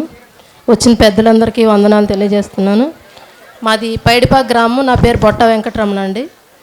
మాది 2016 సంవత్సరం ఫిబ్రవరి 15వ తేదీని ఖాళీ చేయించడం మొదలుపెట్టారండి. పైడిపాక అండి. అవునండి. అక్కడ కొంతమందికి ఇల్లు కట్టారండి. కొంతమందికి ఇంకా ఇల్లు కట్టకుండానే మీరు బయటకు వచ్చేయండి, మీకు అద్దెలు ఇస్తామని ఒక 50 మందిని తీసుకెళ్ళిపోయారండి. తీసుకెళ్ళిపోయిన తర్వాత వాళ్ళకి ఇప్పటికీ ఇల్లు కట్టలేదండి. కట్టకపోతే ఎవరో మినిస్టర్ గారి ద్వారా అడిగిచ్చి అక్కడిక్కడ తిరిగితే స్థలాలు అయితే చూపించారు కానీ అక్కడ ఇల్లు కట్టలేదు. ఎక్కడ వైఎస్ఆర్ కాలనీ అని చెప్పేసి అక్కడ 3 సెంట్లో ఇల్లు కట్టేసి ఆషాఢంలో కడుతున్నారు, మాకు ఇల్లు ఎందుకని అక్కడికి వెళ్ళిన వాళ్ళు అడిగితే మీకు ఇది సంబంధం లేదు, మీకు కాదు, మీరు ఎందుకు వచ్చారని అడిగితే వాళ్ళు వచ్చేసారండి. వెనక్కి వచ్చేసిన తర్వాత మళ్ళీ తీసుకెళ్ళి బలవంతాన్ని తీసుకెళ్ళి అక్కడ పంపించేస్తే ఇప్పుడు ఇచ్చిన 5 సెంట్లో కొంతమంది ఏం చేశారంటే ఇచ్చిన ఉన్న డబ్బుల్లో కొంతమంది ఇల్లు కట్టుకున్నారండి. ఆ కట్టుకున్న వాళ్ళు ఇప్పుడు అంటున్నారంటే 2 సెంట్లే మీకు ఇందులో వచ్చేది, మొన్న 3 సెంట్లకి డబ్బులు ఇచ్చి అప్పుడు ఇల్లు కట్టుకోండి అని చెప్తున్నారంటండి. 50 మంది అక్కడ అలా ఉండిపోయారండి. పైడిపాక గ్రామంలో చూస్తే 15 కుటుంబాలు మేము ఇంకా పైడిపాకలోనే ఉండిపోయామండి. 2013 చట్టం 2014 డిసెంబర్ నాటికి అమలైంది అంటున్నారు. 2016 ఫిబ్రవరి వరకు మేము పైడిపాక గ్రామం ఖాళీ చేయలేదు. అప్పటికి 13వ చట్టం మాకు ఎందుకు వర్తించలేదనండి అసలు. అది అలా వదిలేండి. మేము అక్కడ 15 మంది అక్కడ పైడిపాకలో ఉండిపోతుంటే ఒకళ్ళు వచ్చి మమ్మల్ని పట్టించుకున్న వాళ్ళు ఎవరు లేరండి. గత ఏడాదిలో యాసవకాలం ఇక్కడ చీగంటిపల్లి ఒక ఆవిడని చంపేశారండి. హత్య జరిగింది అక్కడ. జరిగితే ఆవిడ చనిపోయిన తర్వాత 25 మంది పోలీసులు మొగాళ్ళని 5 ఆడవాళ్ళని తీసుకుని సాయంత్రం అప్పుడు ఈ డయాన్ని వచ్చేసారండి. పైడిపాక 3 జీపులు వేసుకుని మీరు ఇప్పుడు ఖాళీ చేసి వెళ్ళిపోండి, మీ మంచి కోసమే చెప్తున్నాం అలాగే ఇలాగ అన్నారు. మా మంచి కోసం చెప్తే మాకు ఇచ్చేయండి, మేము బయటకు వెళ్తాం, మాకు ఇప్పుడు గృహాలు కట్టలేదండి ఇంకా అక్కడ ఉన్నాం, మాకు కూడా మాకు ఇచ్చేస్తే వెళ్తామండి, మీరు బయటకు వచ్చేయండి ఇస్తామంటున్నారండి. బయటకు వచ్చేస్తే ఎలాగంటే వెళ్ళినట్టే పొక్కలేని తీసుకొచ్చి పడగొట్టిచ్చేసారండి బయటకు వెళ్ళిన వాళ్ళు అందరూ అని. 2016లో మాతో జూన్ నెలలో ఫిబ్రవరిలో ఖాళీ చేయించారు. జూన్ నాటికి మొత్తం చాలామంది ఖాళీ చేయించారు. 15 మంది అక్కడ ఉండిపోయారు. కరెంట్ తీసేసారండి, వాటర్ లేదు. అయితే మేము అక్కడ ఉండిపోతే బయటకు వస్తే 40 రోజులు ఇచ్చేద్దామంటే 40 రోజులు ఇక్కడే ఉంటామండి, ఇచ్చేయండి అని చెప్పామండి. 2016 ఆగస్టులో ఇస్తామన్నారండి. ఇప్పుడు మమ్మల్ని పట్టించుకున్న వాళ్ళు ఎవరు లేరు. ఆవిడ చనిపోయిన తర్వాత వచ్చి మమ్మల్ని ఇంట్లోంచి బయటికి లాగేద్దాం అన్న పరిస్థితిలో వచ్చారండి. మాకు ఇవ్వండి వెళ్తామని మేము చెప్పామండి. ఒకసారి ఫారెస్ట్ వాళ్ళు తీసుకొచ్చి ఇల్లు సోదాలు చేయించారండి. అంటే ఇంట్లో కర్రలు ఉన్నాయి కదా అనేసి భయపెట్టి బయటికి లాగేద్దాం అనే పరిస్థితిలో. మా ఇళ్ళలో ఏమీ లేవండి, మేమేం తెచ్చుకుంటాం, మేము మా ఇళ్ళలో ఉంటాం. కానీ అది కూడా వాళ్ళకి ఇది అవ్వలేదండి. తర్వాత మొన్న ఫ్లడ్ వచ్చినప్పుడు, గోదావరి వచ్చినప్పుడు 15 కుటుంబాలు అందులో ఉండిపోయాం కదండి. గోదావరి వస్తే పైకి ఎంఆర్ఓ గారు, ఆర్డీఓ గారు సామాను వేసుకుని పైకే మా ఎదురు నుంచే రావాలి. అక్కడ ఇలా మా మరిది గారు వెళ్ళి ఇలాగా మరి ఊళ్ళో బయటకు వెళ్తాక ఏమీ లేదండి. మేము ఏమైపోయాం ఏంటంటే పైడిపాక ఖాళీ అయిపోయింది, పైడిపాకే మాకు సంబంధం లేదని అన్నారంట. ఇప్పుడు ఏ ఊరైనా 10 మంది అక్కడ మిగిలిపోయి ఉన్నారంటే ప్రభుత్వం తరపున ఇంకో తరపున వాళ్ళకి ఏదైనా ఇవ్వాలి కదండి. అలా పట్టించుకోలేదు. మా ఊరి నుంచి పోలవరం వెళ్ళాలంటే మీరు వచ్చారంట, రోడ్డు ఎలా ఉందో మీకు తెలుసు. అన్ని పరిస్థితుల్లో మేము బయటికి వెళ్ళి తెచ్చుకోవాలి. ఇంట్లో పెళ్ళికి వచ్చిన ఆడపిల్లలు ఉన్నారండి. ఎక్కడికన్నా ఏదైనా ఫంక్షన్కి అవసరం వచ్చి వెళ్తే పొద్దుట వెళ్తే సాయంత్రం వచ్చేలా ఉంటే వెళ్తే మానేస్తున్నామండి. ఒకరిని అప్పు చెప్పుకుని ఇంకొకళ్ళు వెళ్తున్నామండి. పెళ్ళిడికి వచ్చిన ఆడపిల్లలతో పాటు అక్కడ పడి ఉంటున్నామండి. పావులండి, ఎన్ని పావులు వచ్చేస్తున్నాయి. తాజు పావులు కూడా నిన్న మధ్యాహ్నం మా ఇంట్లో కూడా వచ్చిందండి. ఏమండి ఇన్ని రకాలుగా మమ్మల్ని ఇబ్బందులు పెడుతూ పైడిపాకలో ఎవరు లేరు, పైడిపాకే మ్యాప్లో లేకుండా తీసేశారండి. మేము ఏం పాపం చేసుకున్నాం. ఇప్పుడు ప్రాజెక్టు గోదావరి పోలారం అంటే గోదావరి ఏ గవర్నమెంట్ అన్నా పెట్టిందండి ఇక్కడ. ఇప్పుడు గోదావరి పక్కన భగవంతుడు మమ్మల్ని పుట్టించాడండి. ఆ నీరు తాగుతున్నాం, అందులో బతుకుతున్నాం. మా కరెంటు నీళ్ళు లేకుండా చేసేసాడు. ఎర్ర నీళ్ళు తెల్ల నీళ్ళు అయ్యే తాగుతున్నాం మేమండి. అలాంటప్పుడు మమ్మల్ని బయటికి వెళ్ళి ఇప్పుడు చంద్రబాబు గారు 2008లో వచ్చారండి పైడిపాక. 2007లో మాకు పొలాలకి 1,40,000 ఇచ్చారండి ఎకరానికి. 1,40,000 ఇస్తే చంద్రబాబు గారు వచ్చి అన్నారు, ఇలా ఫ్లడ్ అప్పుడే ఆగస్టులో వచ్చి మీరు 1,40,000కి ఎలాగ ఇచ్చేసారు పొలాలు, తెలుగుదేశం ప్రభుత్వం వచ్చేటప్పటికి ప్రాజెక్టు కానీ మేము చేస్తే 4 రెట్లు 5 రెట్లు పెంచి మీకు ఇస్తానన్నారు. ఇప్పుడు ఆయన ఎదురుకుండా వస్తే నేను చెప్తానండి ఆ మాట. ఆయన మనస్ఫూర్తిగా మాట చెప్పారు. మిమ్మల్ని మీ ఈ స్థితిలో ఉన్న వాళ్ళని పై స్థాయిలో తీసుకొచ్చి మిమ్మల్ని బయటకు పంపిస్తాను, నవ్వుతా బయటకు పంపిస్తాను మిమ్మల్ని అన్నారు. ఇందులో ప్రాజెక్టులో నిర్వాసితులైన వాడు ఏ ఒక్కడో కూడా సంతోషంగా బయటకు వెళ్ళినవాడు ఎవడు లేడండి. అందరూ ఏంటంటే 10 మందికి ఒక దళాడిని అప్పచెప్పి ఆ 10 మంది కుటుంబాలు నువ్వు లెగ్గొట్టేస్తే నీకు 1,50,000 ఇస్తాం, ఇంటికి 15,000 చొప్పున వాళ్ళకి లంచం అండి. అలాగే ఇచ్చి లెగ్గొట్టేశారు కొంతమందిని పోలీసులు తీసుకొచ్చి బయటికి తోలిచ్చేసి పంపించేశారండి. మా పొలాలు ఇలాగ 4-5 రైతులండి. అందరికీ 20 ఎకరాలు అరటి తోట వేసుకున్నామండి అందరిది కలిసి. ఇంతంత ఎత్తి అరటికాయలు మా మధ్య గారి దగ్గర అన్ని ప్రూఫ్లు ఉన్నాయండి. ఇంతంత ఎత్తి అరటికాయలు పడగొట్టేస్తే ఇదేటండి ఇలా పడగొట్టేస్తున్నారు, ఇంక ఒక్క నెల ఆపండి మేము ఇదే పూర్తి చేసేసుకున్న తర్వాత అప్పుడు పొడి చేసేసుకుందరు కానీ అని అంటే మీకు సంబంధం లేదని అక్కడి నుంచి పొక్కులేంత వెనక్కి గంటిచ్చేసి మమ్మల్ని శుభ్రంగా 20 ఎకరాల అరటి తోటలు ఊళ్ళోనే డంపింగ్ చేసేసారండి. అలాగా మొత్తం మొన్న ఈ మధ్యన మళ్ళీ ఊళ్ళో కంటే ఈ మట్టి రోడ్డు వచ్చేసి పడిపోతుంటే అడిగితే ఆ ఎంఆర్ఓ గారు, కొత్త ఎంఆర్ఓ గారు వచ్చారంట. ఆయన ఇలాగ వచ్చి ఏమేం జరిగిందని రాసుకుని వెళ్ళారు. ఇప్పుడు గజాబజా లేదండి. 8 నెలలు అన్నాడైందని ఆయన వచ్చి మళ్ళీ మమ్మల్ని పట్టించుకున్న వాళ్ళు లేరండి. మేము పొలాలు ఇచ్చి గృహాలు ఇచ్చి మా జీవితాలు ఇచ్చి మేము ఎందుకని అలా ఉండిపోవాలో చెప్పండి. ఆ రోజు ఎవరైనా ఒక అసిస్టెంట్గా ఉన్నవాడిని మేనేజర్గా చేస్తానంటే ఒప్పుకుంటాడు, కానీ మేనేజర్ని అసిస్టెంట్ ఉండమంటే ఎలా ఉంటారండి?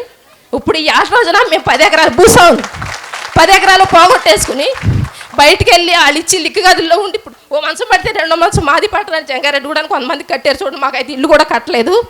మేము బయటికి వెళ్ళిపోయి ఏం చేయాలంటే ఏ ఉద్యోగస్తుడైనా రైతు అయినా ఎవరైనా వాళ్ళకి మెరుగైన పరిస్థితి ఉంటేనే బయటికి వదిలేసి వెళ్తారు. కానీ లేనప్పుడు ఇంకా వెనక్కి పొమ్మంటే ఎవరు వెళ్ళగలుగుతారండి? మాకు అంత ఎక్కువగా వద్దు, మా గొంతెం కోరికలు ఏమీ లేవు. మా పిల్లలకి మా కుటుంబాలకి ఇవ్వాల్సి ఇవ్వండి. 2013 చట్ట ప్రకారం భూములకి ఎంత అయితే వస్తాయో మాకు ఇవ్వండి. ఎస్టీలకేమో భూమికి భూమి అన్నారు, బీసీలకేమో డబ్బులు ఇస్తామన్నారు. అది లేదు ఇది లేదు. మా ఊళ్ళో అదిగోండి ఎస్సీ కుటుంబం ఉందండి, వాళ్ళ డేటాలోనే లేరని పేరు తీసేశారండి. మొత్తానికి వాళ్ళ అమ్మాయిదో ప్యాకేజీ ఇవ్వలేదని వాళ్ళ డేటాలో లేరని తీసేశారండి. దళారులు కొంత చేశారండి, అధికారులు కొంత చేశారు. ఏమండి పొద్దున్న మళ్ళీ దేవినేని ఉమ్మగారంట పశ్చిమ గోదావరి జిల్లాలో డిసెంబర్ నాటికి పూజ చేసామని బాబు గారు చెప్తున్నారు కదండి. ఆ చెప్పిన మాటకి ఈయనేమంటున్నారంటే మేము పశ్చిమ గోదావరి జిల్లాలో మొత్తం ఇళ్ళన్నీ కట్టేసాం, ఎవరికి కట్టవలసిన పని లేదని చెప్పారంట. మా వాళ్ళు ఫోన్లు చేసేవి మీకు కట్టేశారంటున్నారు, మీరు ఇలా మాట్లాడుతున్నారు ఎటని వాళ్ళు అడుగుతున్నారు, అందులో పడి ఎడుతున్నందుకు బయటకు వచ్చేయండి అని. మొన్న ఒక ఏలూరు ఆయన వచ్చి ఇక్కడ చూపిస్తా తీసుకొస్తున్నారు కదండి ఊరికి 10 మందిని. వాళ్ళు ఎలాంటి వాళ్ళు అంటే రోడ్డంతా పోయి కష్టపడతాక ఏడవలేని వాళ్ళు అందరినీ బస్సు ఎక్కించి తీసుకొచ్చేసి భోజనాలు పెట్టేసి వాళ్ళకి 500 ఇచ్చేసి సారా ప్యాకెట్ ఇచ్చి పంపిస్తున్నారు అని. అలాంటి వాళ్ళందరూ ఊళ్ళోకి వచ్చి ఒక ఆయన అడుగుతున్నాడు, అమ్మ మీకు 42 లక్షలు ఇచ్చారంటే ఎకరానికి అని అడుగుతున్నాడు. ఎకరానికి 42 లక్షలు ఇస్తే మాకు స్థలం కానీ ఇల్లు కానీ మేమేమి అడగం బాబు, ఈ పాటికే బయటకు పోదు. మాదండి మా నాన్నగారు నాకు 2 ఎకరాలు ఇచ్చారండి, మా అత్తో 2 ఎకరాలు ఇచ్చారు, ఊళ్ళోనే అత్తోరండి. అది పోయింది ఇది పోయింది. నాకు 3 ఆడపిల్లలండి, ఒక మగ పిల్లాడండి. ఆ పిల్లోడు మన కాలేజీకి వెళ్తా కానీ బస్సు ఎక్కించుకోమంటే జనాన్ని ఎక్కించుకుని బస్సు మేము ఎక్కించుకోమన్నారండి, మేము తీసుకెళ్ళమన్నారండి. ఇంకొక ఆటో మీద వెళ్ళాడండి. 4 ఎకరాలు మాది అందులోనే పోయిందండి.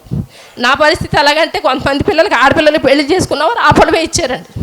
ఎకరం పొలం అంటే 10 లక్షలన్నా చేయకపోద్దని వాళ్ళు తీసుకుని పెళ్లి చేసుకున్నారండి. 1,40,000 ఇస్తే వాళ్ళని ఇబ్బంది పెడుతున్నారండి. ఇప్పుడు కొంతమంది ఏం చేశారంటే మా ఊళ్ళో దగ్గర సంబంధాలు ఎక్కువండి. అక్కకి తమ్ముడికి పెళ్లి చేసుకున్నారండి కొంతమంది. ఆ అక్కకి ఇచ్చిన పొలమే తమ్ముడికి ఇచ్చి పెళ్లి చేశారండి. ఇప్పుడు వాళ్ళకి అందులో పడిపోయింది, వాళ్ళకే రూపాయి లేదండి.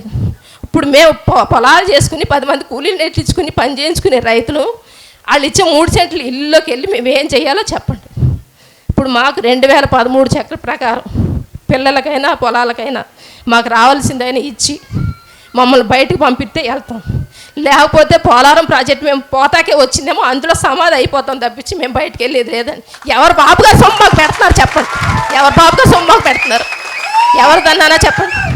గవర్నమెంట్ కేంద్రం నుంచి అక్కడి నుంచి కోట్లు లక్షలు తెచ్చుకుంటున్నారు. 22 కోట్లు ఎన్ని కోట్లు పెట్టి జనాన్ని తీసుకొచ్చి బదులు ఇక్కడున్న జనానికి ఇచ్చేది ఒక్కరోజు డబ్బులు ఇక్కడున్న జనానికి ఇస్తే కొంతమంది సరిపోదు కదండి. వాళ్ళు ఏం చూస్తున్నారు, దెబ్బ చూస్తున్నారు వచ్చి అక్కడ ఆ సిమెంటు ఆ ఇటుకలు ఆ ఊసలు చూస్తున్నారు వచ్చి. ఏం చూస్తాకు వచ్చారమ్మా మీరంటే మా చంద్రబాబు గారు కాబట్టి చూపిస్తా తీసుకొచ్చారండి అని చెప్తున్నారు. లోన గుడారంలో శుభ్రంగానే ఉందండి. చంద్రబాబు గారు మనం నడిచిన నాటికి అంత లెక్క బాగా శుభ్రంగా పైన ఉన్నది చూడాలండి, లోన ఉన్న గుడారంలో కాదండి చూసేది. అది ఎలా కట్టుకుంటారు ఎలా ఎడతారో మాకు అనవసరం అండి. మమ్మల్ని మాకు ఇవ్వాల్సిన ఇచ్చి అందంగా పంపిస్తేనే మేము బయటికి వెళ్ళగలుగుతామండి, లేకపోతే మాత్రం మేము వెళ్ళలేమండి. ఒకవేళ ఆయన ఏం చేయాలనుకుంటున్నారు, 10 మందికి అన్యాయం చేసిన రాబందు ఒకసారే పోద్ది అన్నట్టుగా అది ఎవరికి ఒత్తిదో ఆలోచించుకుని మాకు రావాల్సిన మాకు ఇచ్చి మమ్మల్ని బయటకు పంపించాలని మేము అందులోనే ఉండవలసిన పని ఏంటంటే 2 సంవత్సరాల నుంచి ఎవరు పట్టించుకున్న వాళ్ళు లేరు, మా యొక్క చూసిన వాళ్ళు లేరు, ఉండారా పోయారా అని పట్టించుకున్న వాళ్ళు ఎవరు లేరు. మొన్న సచ్చేసేడు గోదావరి వచ్చినప్పుడు నడిచి పోలారం వెళ్తే ఆ పోలారం గట్టిగట్టు కూర్చున్న ఆయన అంటాడు, పోలీసు అంటాడు అక్కడ ఇలా రావద్దు అంటాడు. ఒత్తిడి మీద ఇంతవరకే నీళ్ళు ఉన్నాయి మేము నడిచి వెళ్తున్నామండి. ఇలా రావద్దంటే మేము ఇక్కడ పోవంటే వెనకాల 2 కిలోమీటర్లు వెళ్ళి అలా రండి నువ్వెవడో నేను కొడతాను కూర్చొని మా ఆయన గారిని బెదిరించాడండి. ఇన్ని రకాలు మేము ఇబ్బందులు పడవలసిన పని ఏంటండి. మా అన్ని సర్వం వాళ్ళకిచ్చి మా గోదావరి నీళ్ళు వాళ్ళకిచ్చి మా పొలాలు వాళ్ళకిచ్చి మేము ఎందుకు ఇబ్బందులు పడాలి వాళ్ళ రోజున. ఎంతసేపు ప్రాజెక్ట్ కట్టుకెళ్ళిపోతున్నాను కానీ నిర్వాసులు ఉన్నారో చచ్చారో పట్టించుకునే పరిస్థితి లేదండి. ముందు నిర్వాసితులకు ఇచ్చాక వాళ్ళకి ఇవ్వలేనప్పుడు ప్రాజెక్ట్ కడతాం మానేయాలి, ముందే మొదలెట్టు మానేయాలి. నిర్వాసితులు చూసాక అప్పుడు ప్రాజెక్ట్ కట్టుకోవాలండి. అది నా నమస్కారం అండి.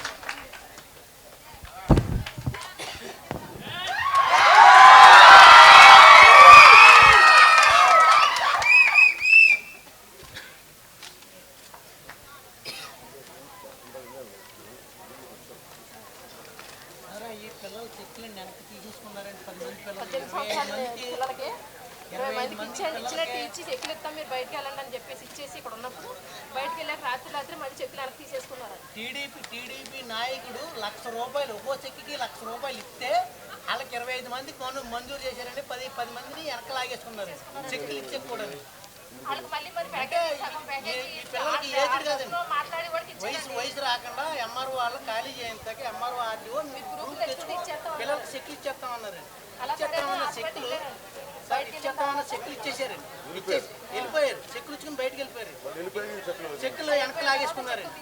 మళ్ళీ పోలీస్ కేసు పెట్టి పోలీసులను పంపి అక్కడికి వెళ్ళి పోలీసులతో భయపెట్టి చెక్కులు వెనక లాక్కున్నారు. లేకపోతే ఇవ్వనన్నారండి, ఇవ్వనంటే భయపెట్టి లాక్కున్నారండి. అది లంచం ఇవ్వలేదని ₹1,00,000 లంచం ఇవ్వలేదనండి. ఆ 10 మంది దగ్గర లాగేసుకున్నారండి.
నేను ఇక్కడికి వచ్చింది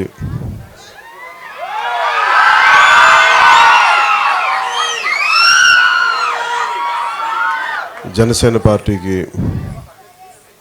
ఓట్లు వేయమను. 2019 ఎలక్షన్స్ వస్తున్నాయి, లేదంటే జనసేన పార్టీ ఒకటి ఉంది అని గుర్తు చేయడానికి నేను రాలేదు ఇక్కడికి.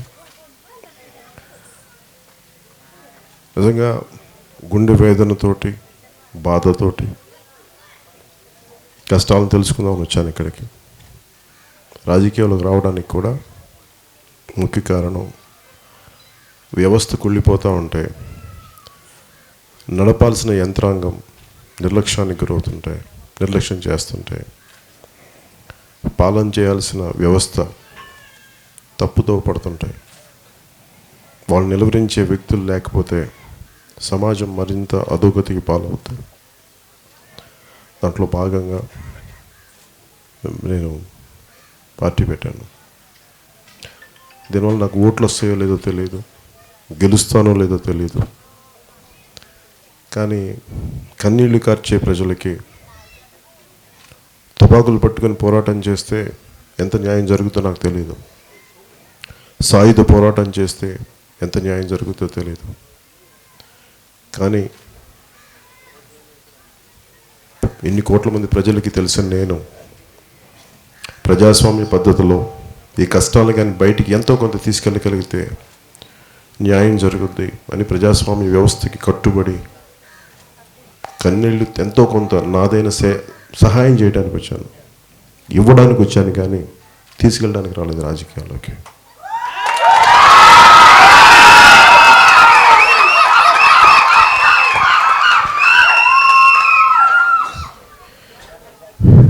ఎక్కడికి వెళ్ళినా భారతదేశంలో బాక్రా నంగల్ దగ్గర నుంచి నాగార్జున సాగర్ ఏ ప్రాజెక్ట్స్ కట్టినా ఎప్పుడు నిర్వాసితులకు ఎప్పుడు న్యాయం జరగల. 2013 భూసేకరణ చట్టం అనేది చాలామంది ప్రజల పోరాట ఫలితం. అది ప్రభుత్వాలు చేయలేదు, ఇప్పుడు బ్రిటిష్ వాళ్ళ చట్టం. అది 1853లో వచ్చిన చట్టం. దాని అర్థంగా ఎమినెంట్ డొమైన్ అని అంటారు దాన్ని. దాని ఏంటంటే ప్రజల మీద ఉన్న హక్కులు కానీ, భూమి మీద కానీ సార్వభౌమాధికారం ప్రభుత్వాలకే ఉంటాయి కానీ ప్రజలకు ఉండవని అర్థం. అలా కాదు, ప్రజలు వారికి హక్కు ఉంటుందని చెప్పి పోరాటం చేసి అనేక మంది దేశం మొత్తం మీద చేసి 2013 భూసేకరణ చట్టం తీసుకొచ్చారు. ముఖ్యమంత్రి గారు కానీ ఏ వ్యవస్థ చేసినా ఇదివరకు బ్రిటిష్ వాళ్ళ మీద పోరాటం చేయడం చాలా తేలిక, వాడు బయటవాడు, వాడితో పోరాటం చేయడం చాలా తేలిక. కానీ మన రాజకీయ వ్యవస్థ మొత్తం మన అందరూ భూమిపుత్రులే. వాళ్ళు మన మీద దాడి చేస్తుంటే, వాళ్ళు మన మీద దోపిడీ చేస్తుంటే అడిగేవాళ్ళు ఎవరు లేరు. ఇలాంటి వ్యవస్థ మీద ఎదురొడ్డి తిరగబడకపోతే మనకి న్యాయం జరగదు, మనకి రావాల్సిన పరిహారాలు కానీ ఏవీ జరగవు. నిజంగా నాకు దీనివల్ల ఎంత ఓట్లు వస్తాయో లేదో తెలియదు, ఓట్లు రావాలనో ముఖ్యమంత్రి అవుతాను ఇవన్నీ నాకు నిజంగా తెలియదు. నాకు ఉందల్లా నాకు చాలా కష్టాలు ఉన్నాయని తెలుసు. మనకి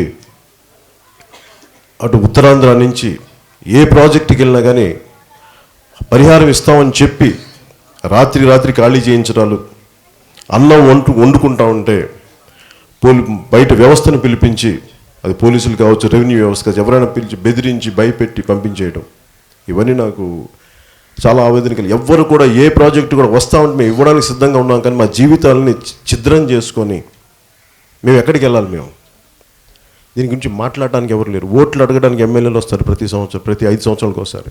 సమస్యలు ఉన్నప్పుడు ఒక్కడు రాడు కనిపించడం. ఎందుకు ప్రజా ఉద్యమాలు, ఎందుకు ప్రజా విప్లవాలు రావు? ఇలాంటి అవకతవకల ప్రభుత్వాలు ఉన్నప్పుడు, ఇలాంటి అధికార దుర్వినియోగం చేసే, ప్రజాపాలన చేసే ఎమ్మెల్యేలు, ఎంపీలు ఉన్నప్పుడు ఖచ్చితంగా ఉంటుంది. మా ఇందాక మీ పేరు ఇందాక రామారావు గారు చెప్తుంటే, మా తోటకు వస్తే 10 కొబ్బరి బొండాలు ఇచ్చావు నేను మాగంటి బాబు గారికి, ఎంపీ గారికి. కనీసం ఒక కొబ్బరి బొండా విలువ చేసే పని కూడా ఆయన చేయలేదు మాకని చెప్పి. అంటే కనీసం మాట ఇవ్వడానికి కూడా ఎంత భయం అంటే, వీళ్ళకి మాట ఇవ్వడానికి కూడా భయం. ఎందుకంటే నైతిక బాధ్యత వహించాల్సి వస్తుంది. ఇది స్థాయి ఎలా అయిపోయిందంటే డబ్బున్న వాళ్ళు, అధికారానికి దగ్గరగా ఉన్నవాళ్ళు, మిగతా వాళ్ళందరికీ అధికారానికి దూరంగా ఉన్నవాళ్ళు, శక్తి లేని వాళ్ళు, వాళ్ళవి మన మీద జరిగే దాడి, ఈ దౌర్జన్యాన్ని ఎక్కడో చోట బలంగా వ్యవస్థ ఎదిరించకపోతే వాళ్ళే మన మీద రాజ్యాలు వెళ్తారు. నేను ఒకసారి రాజశేఖర రెడ్డి గారు ఉమ్మడి రాష్ట్రం ముఖ్యమంత్రిగా ఉన్నప్పుడు రోడ్డు వైడనింగ్లో జూబ్లీ హిల్స్లో రోడ్డు కొట్టేస్తే మైసూరారెడ్డి గారు అని చెప్పి ఒక మంత్రి గారు ఉన్నారు, ఆయన ఇల్లు కొట్టేశారు కొంత. ఆయన చాలా కోపంతో, ఆవేదనతో చిన్న తువ్వాలు కట్టుకొని, తుండు కట్టుకొని బయటకు వచ్చి స్నానం చేస్తే నాకు విజువల్, నాకు దారిలో వస్తే నాకు అదే కనిపించింది. పోలవరం ప్రాజెక్ట్ చూడగానే నాకు రాజశేఖర రెడ్డి గారు, మైసూరారెడ్డి గారు గుర్తొచ్చారు. అంటే మీరు కొన్ని అంటే మీకు గనులుండి, డబ్బులుండి, అధికారం ఉండి, అన్నీ ఉండి, మీకే ఒక చిన్నపాటి ఇల్లు రోడ్డు వైడనింగ్ కోసం కొట్టేస్తే మీకే అంత ఆవేదన వచ్చినప్పుడు మొత్తం జీవితాలని, జీవన విధానాన్ని, ఆ బిడ్డల భవిష్యత్తుని అన్ని ఛిద్రం చేసుకుని వెళ్ళిపోతే మరి వాళ్ళకి ఆవేదన ఎందుకు ఉండదు? దాన్ని మాట్లాడేవాడు ఎవడు? అర్థం చేసుకునేవాడు ఎవడు? ఒక్కడు లేడు, మాట్లాడడానికి ఎవరు లేరు. అన్నిటికీ మనకి మిలిటెంట్ ఉద్యమాలు పనిచేయవు. నేను ఎందుకున్నానంటే, ముఖ్యమంత్రి గారు ఏదైనా మాట్లాడుతుంటే ఏమంటారంటే, నువ్వు పోలవరం ప్రాజెక్టు వ్యతిరేక, నా దగ్గర మీడియా లేదు, నా దగ్గర టీవీ ఛానల్స్ లేవు. నేను ఏదైనా మాట్లాడితే ఏమంటారు, వీడు పోలవరం ప్రాజెక్టు ఇతను వ్యతిరేకం, అందువల్ల ఇతను రానివ్వట్లేదు అంటారు. నేను పోలవరం ప్రాజెక్టు ఎవరు వ్యతిరేకమో అవన్నీ పక్కన పెట్టండి. నేను కోరుకునేది కూడా, మీరు ఒక పని చేసినప్పుడు, మేము ఇది 7 లక్షల ఎకరాలకి ఇది ఉపాధి, ఇది మనకి సాగునీరు వెళ్తుంది, ఇంకొన్ని లక్షల మంది దానివల్ల పరిశ్రమలు వస్తాయి, దానివల్ల ఉపాధి అవకాశాలు కలుగుతాయి, విద్యుత్ అవకాశాలు పెరుగుతాయి. కరెక్ట్, ఇవన్నీ జరగాలి, దేశ ప్రయోజనాలు జరగాలి. మరి ఇన్ని లక్షల మంది ప్రజలు ఇక్కడ ఉన్నారే, ఇన్ని గ్రామాలు ఉన్నాయి, ఇన్ని వందల గ్రామాలు ఉన్నాయే, ఇక్కడ నిండు జీవంతో ఉన్న మనుషులు ఉన్నారే, తరతరాలుగా గోదావరి పక్కన పుట్టడం శాపం అవ్వకూడదే. గోదావరి తల్లిని పూజించేవాళ్ళే, గంగ తల్లిని పూజించేవాళ్ళే. మరి ఇలాంటి వాళ్ళకి న్యాయం జరగకపోతే ఎవరికి న్యాయం చేస్తాం? నేను ఎందుకున్నానంటే, నేను వచ్చి 2019లో ఎన్నికల్లో మీరు ఓట్లు చేయండి ఇవన్నీ రావట్లేదు. ఎందుకంటే మనస్ఫూర్తిగా మీలో వేదంతో ఉన్నాను. నేను చప్పట్లు కొట్టించుకోవడానికి రాలేదు, నేను ఇక్కడికి మీ చేత శభాష్ అనిపించుకోవడానికి రాలేదు. నేను ఇక్కడికి వచ్చింది మీ వేదనను అర్థం చేసుకున్నాను, మీ బాధని, మీకు ఎంత కన్నీళ్ళు ఉన్నాయో, మీ గుండె ఎంత బరువు ఎక్కిందో సమస్యల మీద. నాకు దానికి 10 ఎక్కువ బరువు ఉంది. శక్తి లేదు నా దగ్గర, అధికారం లేదు. నా దగ్గర ఉన్నదల్లా మీ బాధను పంచుకోగలిగే మనసు ఉంది, పోరాటం చేయగలిగే శక్తి ఉంది. దానికోసం వచ్చాను ఇక్కడ.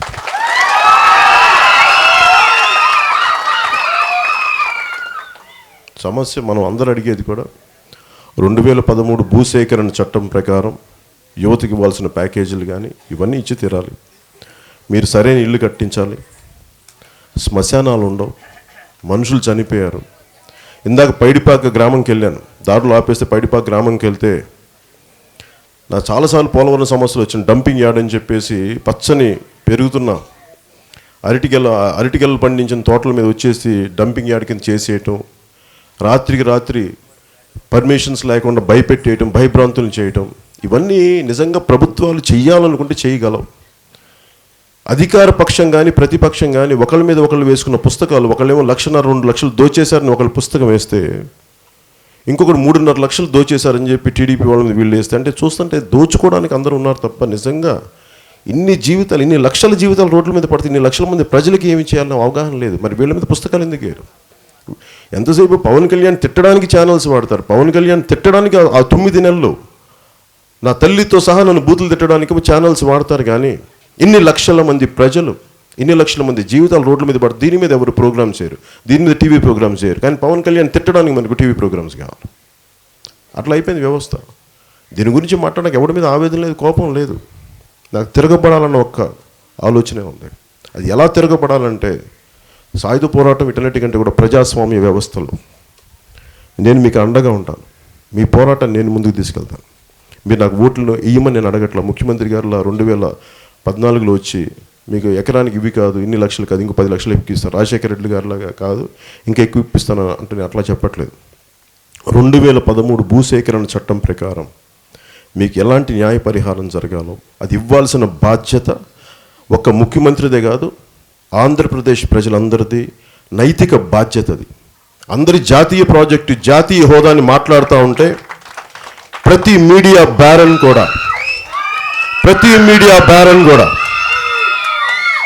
ఒక్కసారి ఇందాక నేను పైడిపాక్ గ్రామంకి వెళ్తే మనుషులు ఉన్న గ్రామం, అది పచ్చగా ఉన్న గ్రామం. ఈ రోజున మొత్తం ఇల్లు కూల్చేసి ఏమీ లేకపోతే నేను అదే అంటున్నాను, ముఖ్యమంత్రి గారికి ఒక ఇల్లు బాధ తెలియాలంటే ముఖ్యమంత్రి గారు ఇల్లు కూల్చేసి బయట ఉన్న రోడ్ల మీద ఉండమంటే అప్పుడు మీ మనవాళ్ళని తీసుకెళ్ళి రోడ్ల మీద ఉండమంటే అప్పుడు బాధ తెలుస్తుంది వాళ్ళకి. వచ్చి ఓట్లు అడిగే ఎమ్మెల్యేలకి మీ ఇల్లు కూల్చేసి బయట రోడ్ల మీద ఉండండి, అప్పుడు తెలుస్తుంది మీకు బాధ. పోలవరం నిర్వాసితుల బాధ అప్పుడు అర్థమవుతుంది వీళ్ళకి. ప్రజలు తిరగబడరా, ప్రజలు ఎదురు రారా, అధికారులు నిలదీయరా, అడుగుతాం. ఆవేదన రాదా, కోపం రాదా, ఆవేశం రాదా? వస్తుంది ఖచ్చితంగా. చొక్కా పట్టుకొని నిలదీసి అడిగే రోజులు వస్తాయి ఖచ్చితంగా. అధికారులు కానీ, ప్రభుత్వం కానీ, ముఖ్యమంత్రి గారు కానీ న్యాయం చేయకపోతే. దీనికి నేనుంది. ముఖ్యమంత్రి గారు ఈ రోజున మా పోలవరం ప్రాజెక్ట్ చూడని చెప్పిన దారిలో వస్తుంటే మీరు చెప్తున్నట్టు 500 రూపాయలు డబ్బులు ఇచ్చి, నాటు సార్ అది తెలియదు, అది మన నాటు సార్ అయినా మరి ఏ బ్రాండో తెలియదు, నాటు సారా ఇచ్చి నేను వస్తాను గుడుంబన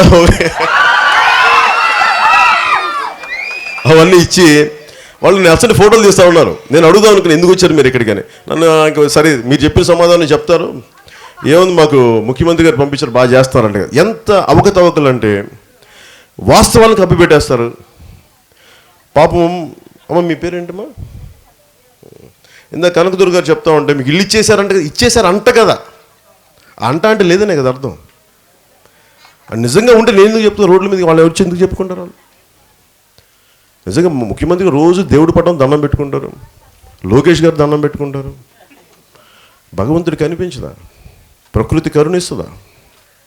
తొక్కి నార తీసేస్తే ఎంతమంది ఏడుపు, ఇన్ని లక్షల మంది ప్రజల ఏడుపు. మీరు నవ్వుతా పంపించాలి ప్రాజెక్టుకి. జాతీయ అంటే ఓకే, జాతీయకి త్యాగం చేయమంటే ముఖ్యమంత్రి గారిని త్యాగం చేయమని చెప్పండి, వాళ్ళ అబ్బాయిని త్యాగం చేయమని చెప్పండి. వాళ్ళెవరు త్యాగం చేయరు, ఎమ్మెల్యేలు త్యాగాలు చేయరు. త్యాగాలు సంసిద్ధంగా అని అంటారు. ఎవడు త్యాగాలు సిద్ధం? మీరు సిద్ధంగా అండి. ఫస్ట్ మీరు వదిలేసుకొని రండి. మీ హెరిటేజ్ పరిశ్రమల్ని జాతికి అంకితం చేయండి. అవి చేయరు ఇళ్ళు. ఆ 1000 కోట్ల ఊళ్ళో మీ ఇళ్ళని ప్రజా డబ్బుతోటి మీరు కాకుండా హోటల్స్లో ఉండకుండా మీరున్న ఏ త్యాగాలు చేయరు వీళ్ళెవరు. మనం త్యాగం చేయాలి వీళ్ళకి. ఇప్పుడు వీళ్ళ 20 బస్సులు పెట్టి వీళ్ళకి చేయబోదులో గ్రామానికి వచ్చి పైడిపాక్ గ్రామానికి ఒక్క గ్రామానికి నిలబడండి. వాళ్ళకి పెట్టి ఖర్చు కంటే ఆ ఓసుల సిమెంట్ ఏం చూస్తారు బయట ఊళ్ళ నుంచి వచ్చి ఒక ప్రాజెక్ట్ పూర్తి అవ్వకుండా. అంటే అంబాసిడర్స్ వీళ్ళందరూ వెళ్ళి బాగా జరుగుతుందంటే బాగా ఏముంది, తిన్న తిండికి తాగిన తాగుడికి ఏం చెప్తాం, బాగానే ఉందని చెప్తాం. అంటే అది అంటే ఏమంటుంది, నైతికంగా బలహీనలు పరిచే మనుషుల్ని ఇదే చెప్పడం. మన దగ్గర ఛానల్స్ లేవు కదా, మనం చెప్పే సమస్యలు. నేనేం నమ్ముతానంటే గాంధీ గారికి నిజంగా ఎక్కడో మారుమూల ప్రజా సమస్యలు చేసే వ్యక్తులకు ఏ ఛానల్స్ ఉన్నాయి? గుండెల్లో ఉండే పోరాటమే, గుండెల్లో ఉండే అగ్నే అదే ప్రజ్వలింపజేస్తాయి. అంతేగాని ఛానల్స్ నాకు ఉన్నాయా లేదా, నా మెసేజ్ వెళ్తా, నా మెసేజ్ ఇంతమందికి తెలిస్తే చాలు. నాకు నేను కోట్ల మందికి తెలియాలని నేను ఎప్పుడు అనుకోను. అలా ప్రయత్నం కూడా ఎప్పుడు చేయాలి. ఇవున్న 10 మందికి అర్థమవుతాను, ఇవున్న ఒక ఇన్ని 100 మందికి నేను అర్థమవుతాను, ఈ 1000 మందికి అర్థమవుతాను చాలు నాకు.